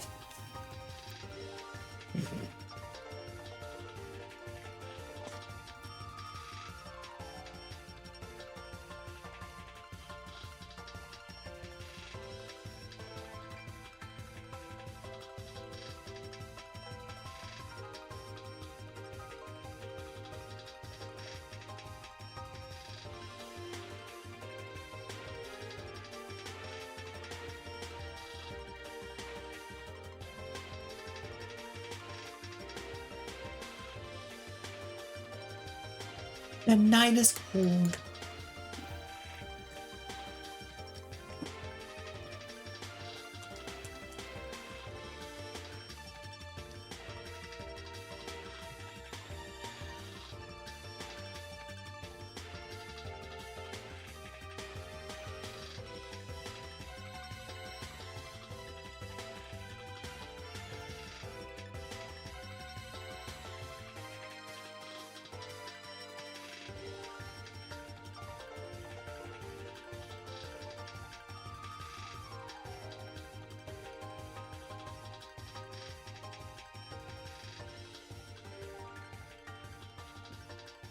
Mm. Mm. Mm.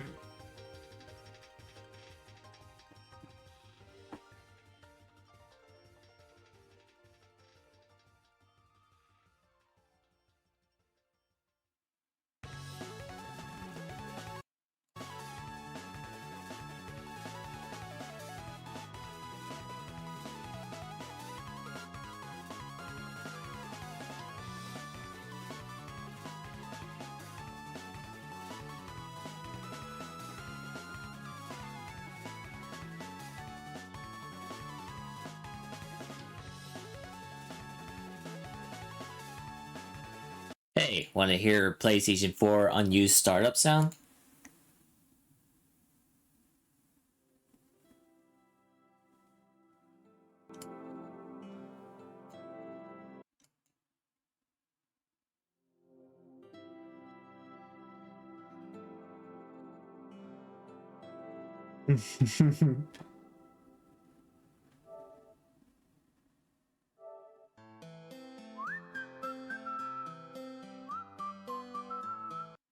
Yep. Apparently that's the thing now. The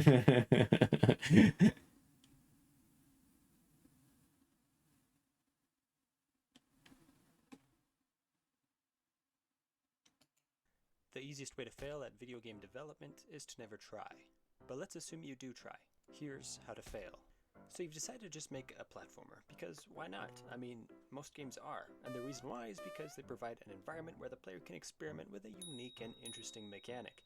So, in order to fail, remember not to add any unique or interesting mechanics.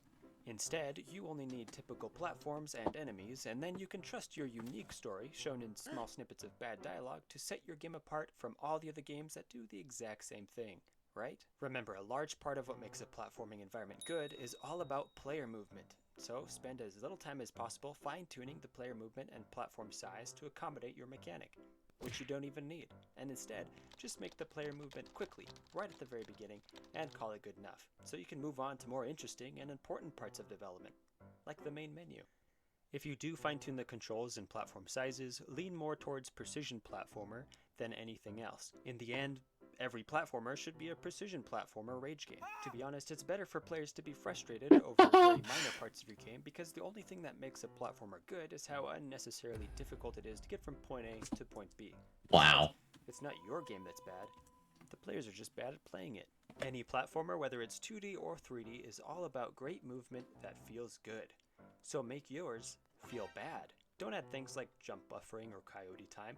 That way the players can blame their mistakes on your bad design. These things are just crutches for weak players. The classics didn't have it, so why should yours? Also, don't add options for different kinds of satisfying movement.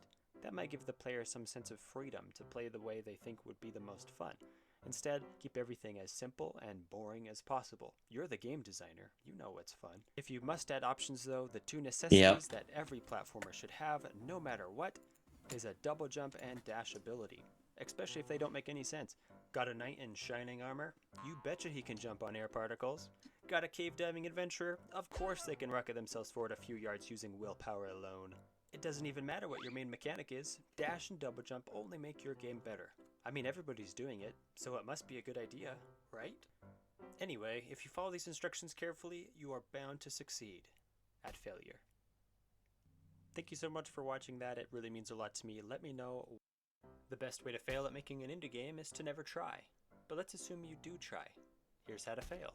So you've decided to make a roguelike. So here's how to fail. Easy, or at least that's what you've been led to believe, which is great. You should continue to believe that roguelikes don't require the most precise and delicate attention to balancing out difficulty, progression, random level generation, and many other things, more than probably any other game genre. Nope, roguelikes are easy for sure. Probably the genre you should try and tackle first if you're new to game dev. Arcade games though, now those are hard. But since you are making a roguelike, the other thing you should definitely start doing is spend time trying to define roguelikes, and argue with people on the internet about how their definition is definitely wrong. But let's face it, your definition is probably wrong as well. But even better than that, you're defining your game first, then trying to fit your game into that definition. If you wanted to succeed, you would just make a game as fun as possible first, and then try and define it after. But we're trying to fail here, so pigeonholing yourself into a specific category is actually a really great idea. Oh, you just want to make a game with randomly generating levels and permadeath because you like to cause suffering. Perfect. That's all your roguelike really needs after all. Roguelike should have a high skill ceiling that can only be So reached true. through persistence, dedication, and as much suffering as possible. So to make a high skill ceiling, just make your game hard. The best way to do this is through enemies. Make them practically impossible to fight. After all, the only skill the player needs to improve is reflexes. Not a learned knowledge of the different complex behaviors of well-thought-out enemies and how they might interact with the equally complex environment and items in the world that they can only learn about through repeated attempts. You wouldn't want the player to have a tangible evidence of improvement with each failure. No, instead, make each run just a desperate attempt to not suck as much as they did the last run.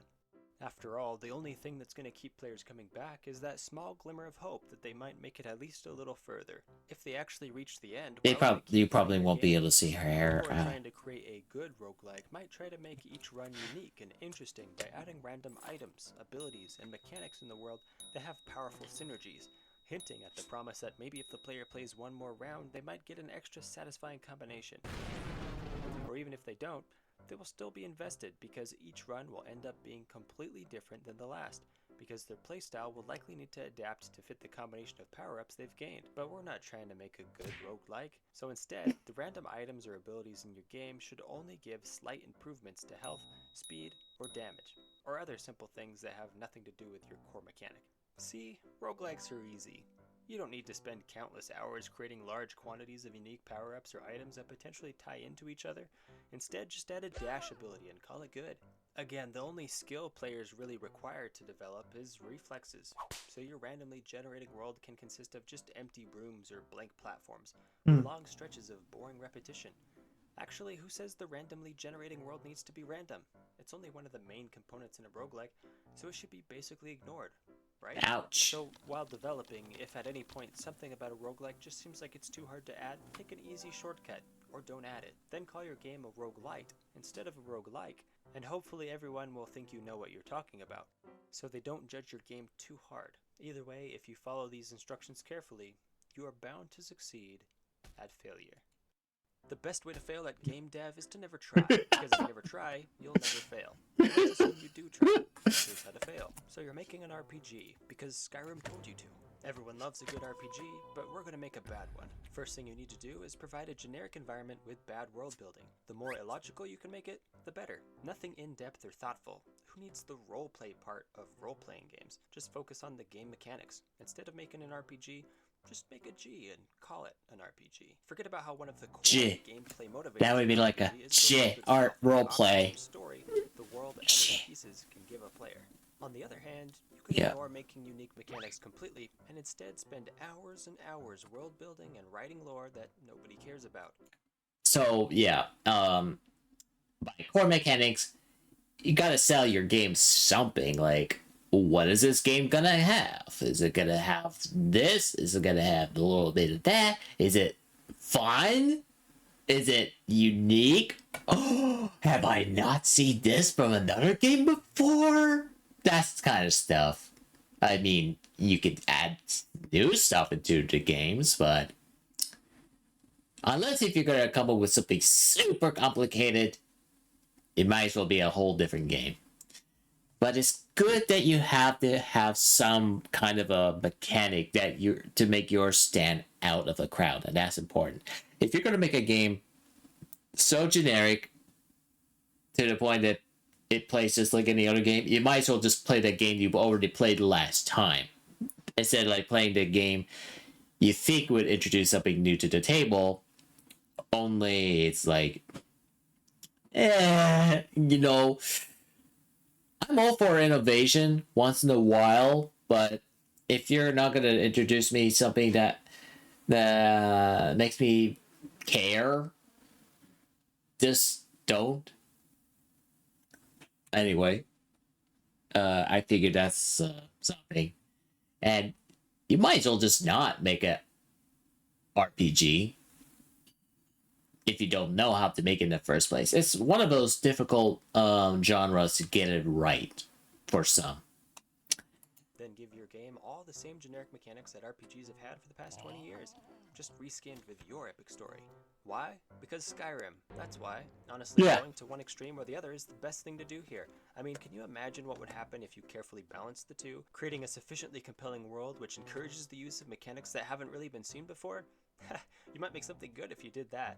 Another big part of RPGs is some sort of progression system. For this, it would be best to use generic XP points that are gained because, well, the game is running. I mean, why would you make a level up system in a role-playing game be something that encourages filling a role? That's stupid. You don't want players to enjoy progressing, perhaps by creatively tying leveling up to in-game accomplishments, hard-to-get items, or other progressive steps that encourage exploration and utilization of unique game mechanics in their chosen role. Besides, that would require thought and effort, and if you want to fail, thought and effort are bad. Don't do that. Instead, be sure to have the best way to level up be by increasing a nonsensical number, filling up a random progress bar that the player's character is somehow perhaps aware of. Remember, Yep. we're trying to fail here. Immersiveness in an RPG, please. Also, it's good to make them feel the grind. Make next areas or enemies extra hard, forcing the player to farm XP by killing 10,000 skeletons that only spawn 2 at a time every 20 minutes. This way you can squeeze more playtime from each player. Then these hard-earned and lazily implemented numbers can be spent towards stats that give teeny I love the increases animation. to speed, health, armor, or attack damage, but don't name these stats intuitively like agility and strength. Yeah. Bust out your thesaurus on everything so that your game can sound Yes. cool. Like instead of agility, call it ferocity, and instead of strength, do moxie. Yeah, that's really cool. Plus, if you do it that Wha- way, your game can have its own wiki because players won't understand anything that's going on.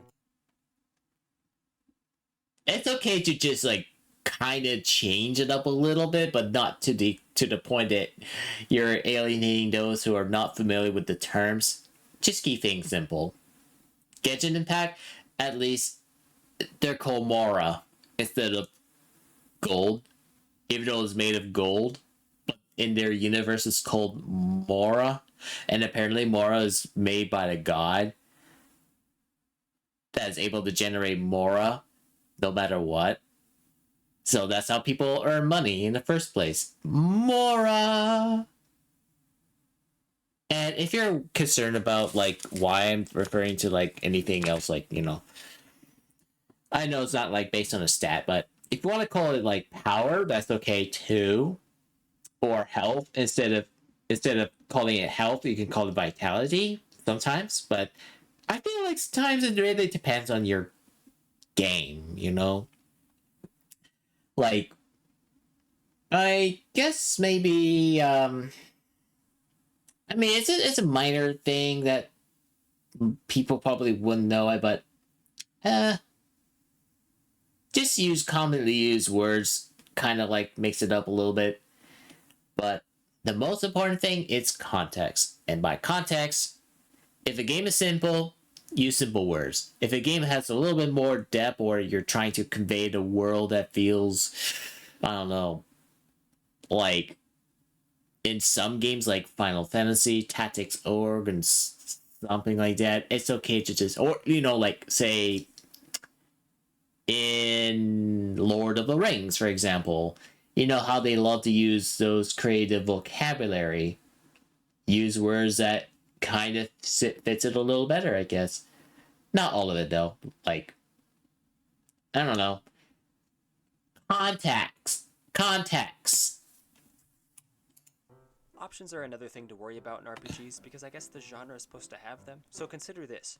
Any game where you play a role is technically role-playing, right? So don't give the player options that actually affect gameplay. It would be better to make it so that no matter what they chose I to love do in the options. world, the environment and story Don't take away outcomes that. remain the same. And no matter what build or loadout they go for, make them all essentially the same thing, but just different enough that the player thinks they're trying something unique, special, or found a unique playstyle, but in reality, got the exact same experience as everyone else. That's okay. They won't know that until they've watched a few Let's Plays.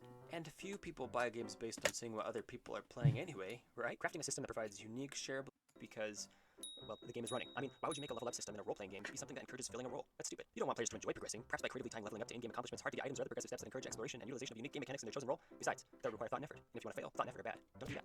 Instead, be sure to have the best way to level up be by increasing a nonsensical number. What's going on? Options are another thing to worry about in RPG. Make them all essentially the same they might have, or what kind of strategy they might employ. or what kind of story might unfold.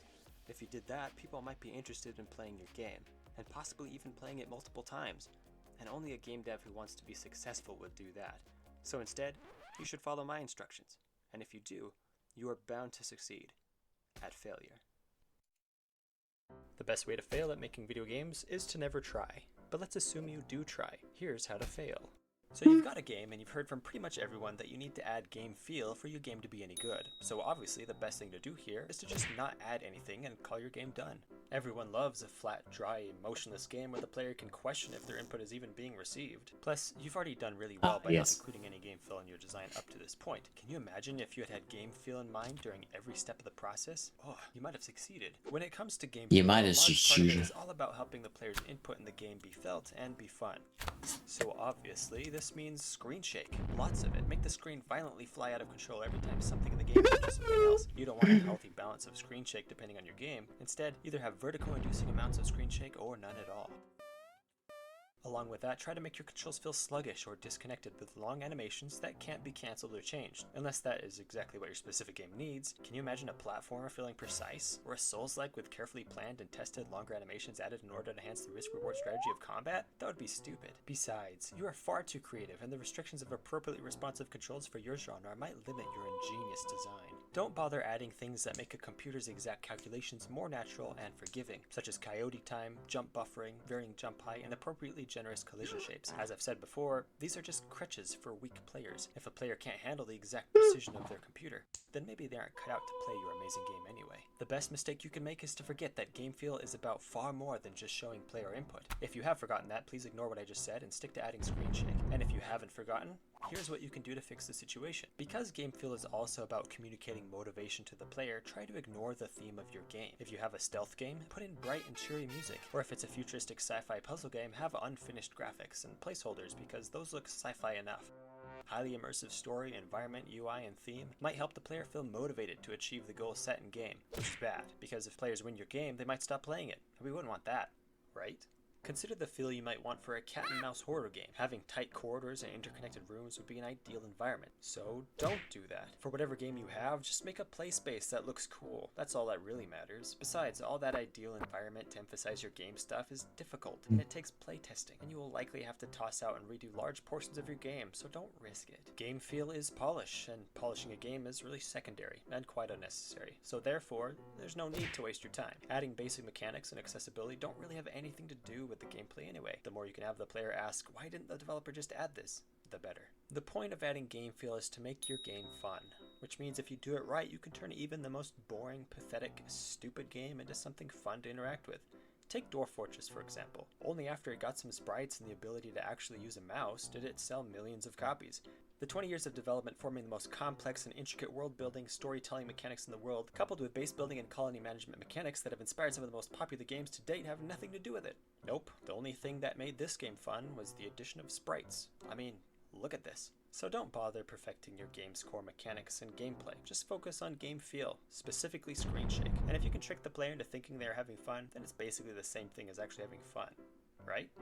Anyway, if you follow these instructions exactly, then you are bound to succeed at failure. Hey, thanks for watching. I actually really appreciate it. It's hard to make these videos. You know, So I've played a lot of indie games, and one thing many of the less successful ones have in common is, sadly, a lack of polish. This isn't surprising because polishing a game can take a massive chunk of time, and more than likely during that time your game is technically playable, so it is very difficult to stay motivated. And the question is it worth it? Polishing a game is more than just adding game feel. It's about adding all the little things that players might not even notice, but would get frustrated over if it wasn't there. This includes a bit of everything, really. Sounds, music, controls, UI, animations. For example, my game had a main menu for a very long time, and it looked like this. That's all you really need anyway, because most people spend very little time in the main menu, so who cares? But this feels flat, boring, and overall low quality. It feels like little effort was put into this menu because little effort was put into this menu. Now here's what it looks like after I spent many hours reworking it completely. I'm not saying it's the best menu in the whole world, and probably could still be improved quite a bit, but it's a massive step up from where it was. A cohesive color scheme and sound effects with animations from UI interaction makes such a difference. Now when a player opens the game for the first time and interacts with this menu, they're hopefully going to have good expectations set for the rest of the game, instead of thinking, this is what I spent money on?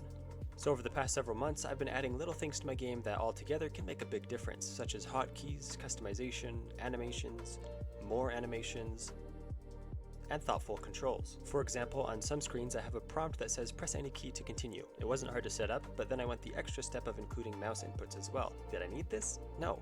But now any player who clicks their mouse on this screen will get the same quick results as everyone else. Or for another example, because there is building in my game, I added an eyedropper tool activated with a middle mouse click. Many building games have this, and whenever I play a building game that doesn't, I always find myself wishing it was a feature. Did I need to add this? Not really. There's already a way to access the building blocks in the game, but now anyone who plays Minecraft, the biggest building game out there, will feel right at home playing Void Titan. Or how about this? Maybe you didn't even notice, I used to have a little square indicator showing whether something would be built, but I changed that for a preview image of the thing you were going to be building. Again, not really necessary, it's still the exact same building system, but a vast improvement to the player experience. And that's the key, all these things add quality to the game without changing the core mechanics or core gameplay. Polish also includes game balance. Here also you are not really changing the core gameplay, at least not likely, but instead tweaking small values based on play testing. So now to the title of the video. Is it possible to add too much polish to a game? I'm going to say it's situational. Polish improves perception of the game's quality, but if you don't have a decent quality game to start with, it's like trying to serve a mud pie by hiding it under whipped cream. Many people will figure out it's actually just mud. But if you have at least a mediocre quality game, polishing it up will just take it to that next level. So in that case, the more polish you add, the better. What do you think though? Is there such a thing as too much polish? Hopefully as I continue to make progress on my game, my devlogs can be inspiring and thought-provoking. Void Titan is available to wishlist on Steam right now, and I would appreciate it if you could give it a look. Every wishlist helps the algorithm get my game noticed. Thanks for watching and have a beautiful day.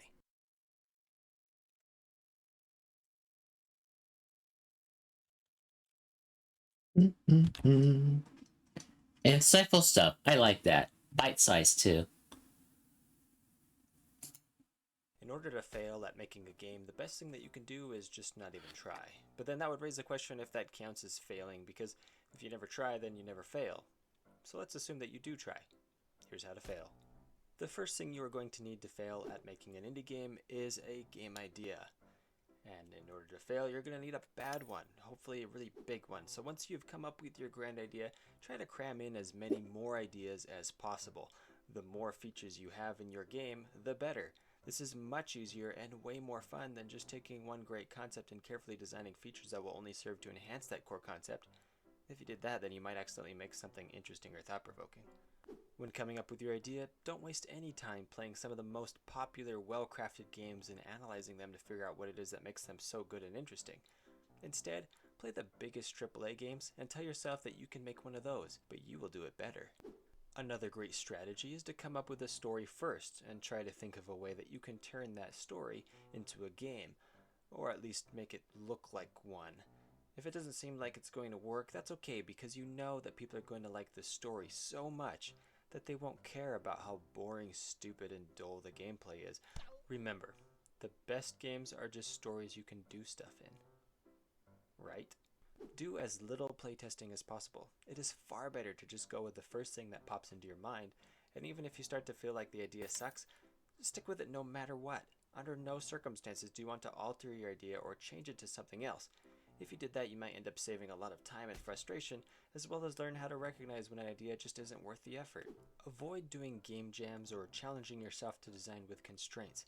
This will for sure hold back your creative capacity rather than channel your creative efforts in ways that have been proven time and time again to yield results that are typically more satisfying and inventive.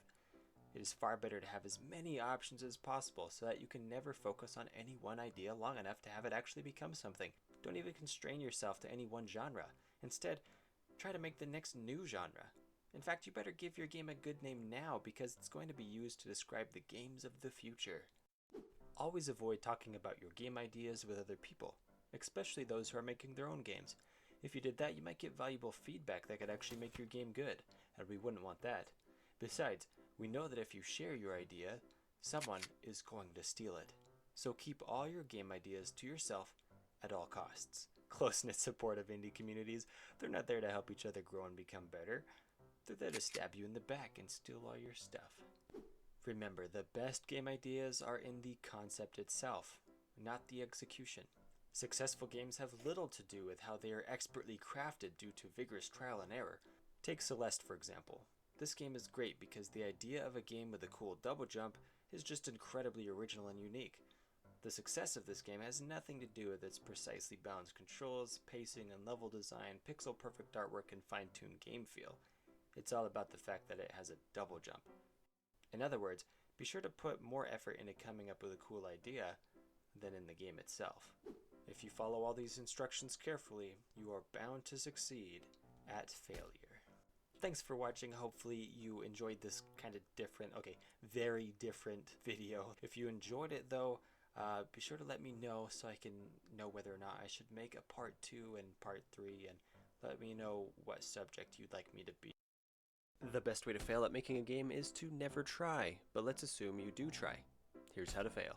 So you have your great game idea and you've finished making your own game engine, as we've discussed in past episodes, so now it's time to start making your first game. Will this first game be something small and easy like Brick Breaker or Mario in order to learn about the development process and your game engine of choice? No. Instead, start on your dream game right away.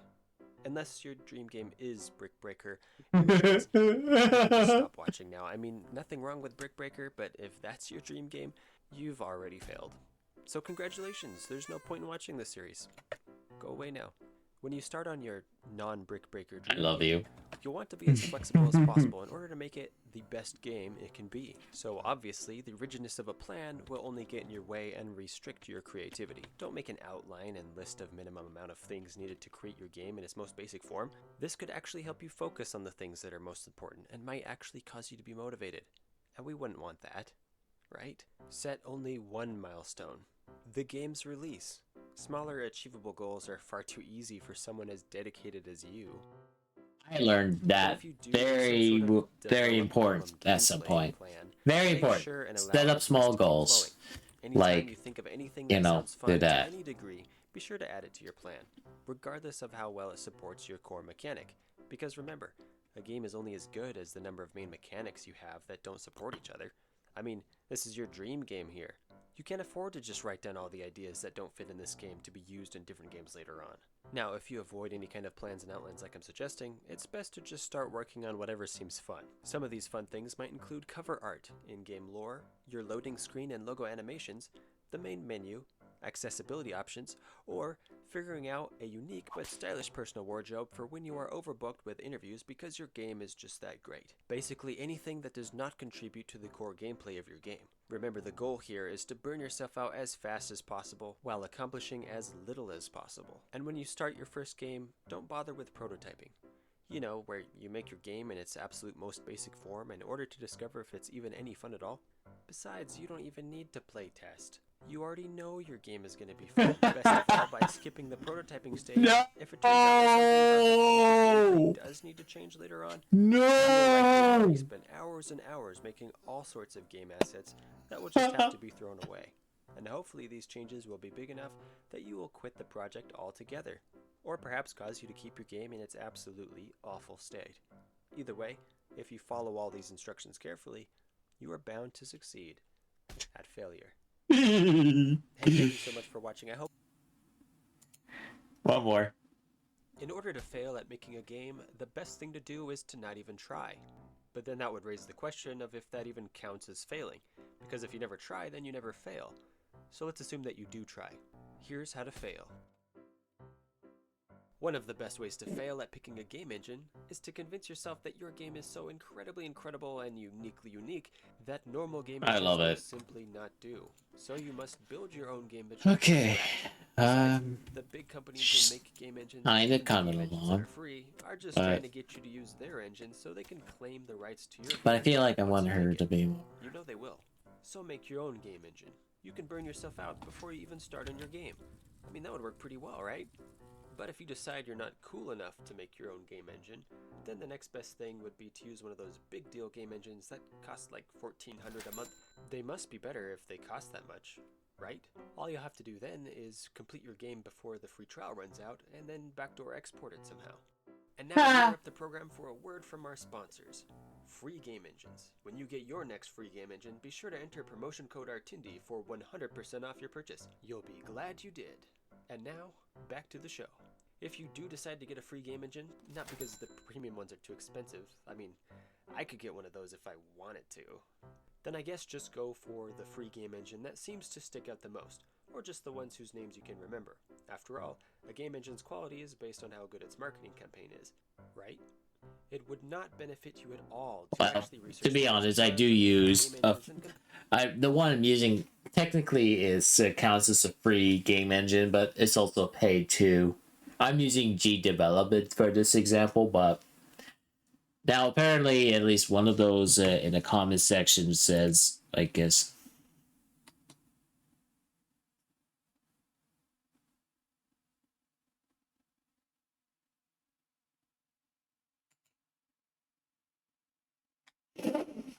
You know, um, nothing wrong with using the gaming the already well established game engines out there. Nothing wrong with that. It could save you on development time and stuff like that. And I'm glad, you know. Anyway, pair those with the kinds of games you're planning on failing at. Instead, just go for it, dude. When picking a free game engine, don't find one you're interested in and try it out for a week. Perhaps spending that time making simple games like Pong or a mini platformer just to see how the game engine works, this would be an epic waste of time and would actually require dedication. Once you do pick your game engine, without doing any research of course, hold on to it like you hold on to your religion. Or your oh religion no. not believing in religions. Don't ever change. On the other hand, changing game engines as often as you change your sock. Yeah, I had to go through several. Some of them I cling on a little long. Like, I would say at this rate, I think G Develop is going to be the engine I'm going to be using the longest. I tried Game Maker early on, didn't never really use it for too long. I don't remember how long, but long enough that I didn't. Then I tried to see if I can like hand code it myself in some game, then like Lua, Python, and Windows. You know, at least that's like. Well, during my time at college, my first exposure to programming is Visual Basics. And my god, it's so weird to program in that nature. You kind of have to do it like, um, you know how most game engines are like done in a way, uh, like do this to do that. If this happens, you just do that. But in Visual Basics, to do that, you got to do this. It's backwards, essentially. A pretty weird introduction to me. And I tried High Game. That didn't work out at all. Um, well, for a good number of years, I used ClickTeam's Fusion for about like good solid 5 years. And I think it's like the best engine that I've used. And I was able to at least publish one game, I'll give it that. And before I finished that, I composed like several prototypes until eventually I got that working. But my time with that though is not perfect. What else? Um, then I discovered Godot from 2018. And I really want to give that one a try. I think it is awesome, but I find that it's just difficult to. I guess maybe I'm just not experienced or just not ready for it yet, but I just find it difficult to like diagnose the problems and issues, the way how that one is handled, you know. And resources are just like all over the place, and it doesn't support the same structures between major updates and that, which makes it even more unbearable to deal with. So, given how rapidly evolving it goes through, it's like, you know, just difficult to follow along. I get though that they want to make changes, sure, but I don't know. I feel like they're not like I don't know. I don't know, guys. Sorry. You just gotta have to find the engine that makes you want to keep using it, right? I know I use Click Team Fusion the longest, but I found G Develop to become my new favorite. And that's going to be something I'll be sticking to, and I love it. Is a great idea, because then you'll have to spend a few months trying to figure out the new game engine and get burnt out that way. It would be unwise to think about the game you are making and see if your game engine is going to live up to your needs, then changing only when it is necessary. Because making well thought out decisions often results in success, and we don't want that. At all costs, avoid being a part of the community that is formed around your game engine of choice. Technically, they're all market competitors anyway, so you don't have to friends with them. Market competitors. It's far better to quietly take what you can from the sidelines and give back nothing. If you were to show off your projects and talents, it might keep you inspired and motivated, and we wouldn't want that. So if you follow these instructions carefully, you are bound to succeed at failure. Hey, thanks for watching. It took Okay, yeah.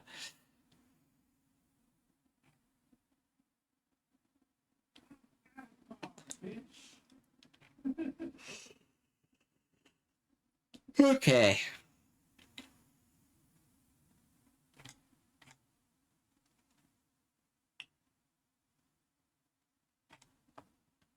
Ah. I don't want to be sleepy. Ah. I don't want to be sleepy. Not yet. Not.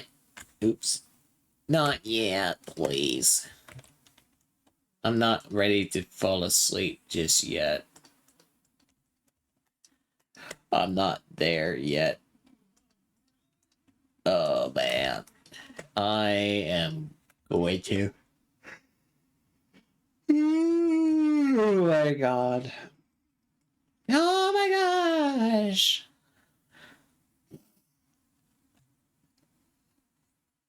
Okay, I have to pay attention here, so that would be her writing, so I know it's like wrap around like that, I guess, right? And then it would be like, well, actually more, it goes more like this. It goes more like that. Here we go, it's like that. And then you have this, which hits here. I just love the fact you can, you know, but I feel like it just goes a little too sharp so soon, so it's that way. And then we add that, and then we could just like add, you know, a little bit of this, right? So. Boom, boom, boom, boom, boom, boom.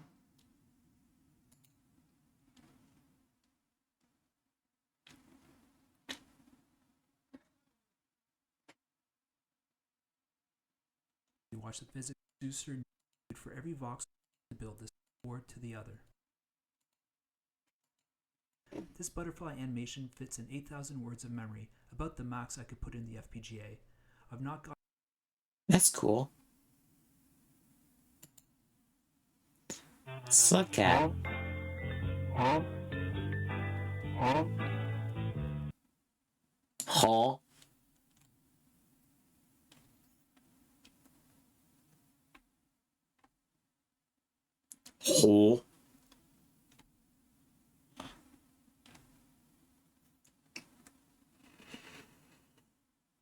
Oh my god.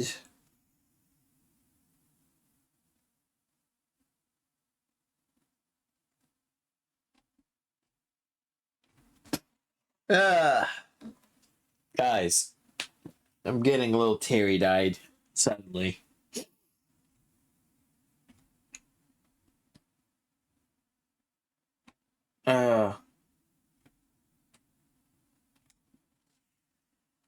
I personally feel like I probably should stop at this point. But what matters is I definitely do have a starting point. But alas, I don't think I have enough time. Today, it's not like the best day for me. I gotta have to like end it a little early, but I think that should be fine given that I'm gonna need to relax. But Friday is coming up tomorrow, and I would like to dedicate that day to do more arts, or at least continue where I left off. So I'm going to just stop here for now and just go back to Friday. So things should start to improve a little bit. I suppose. But yeah, I think I nailed down with the idea. It's more to do with like commitment to the designs now.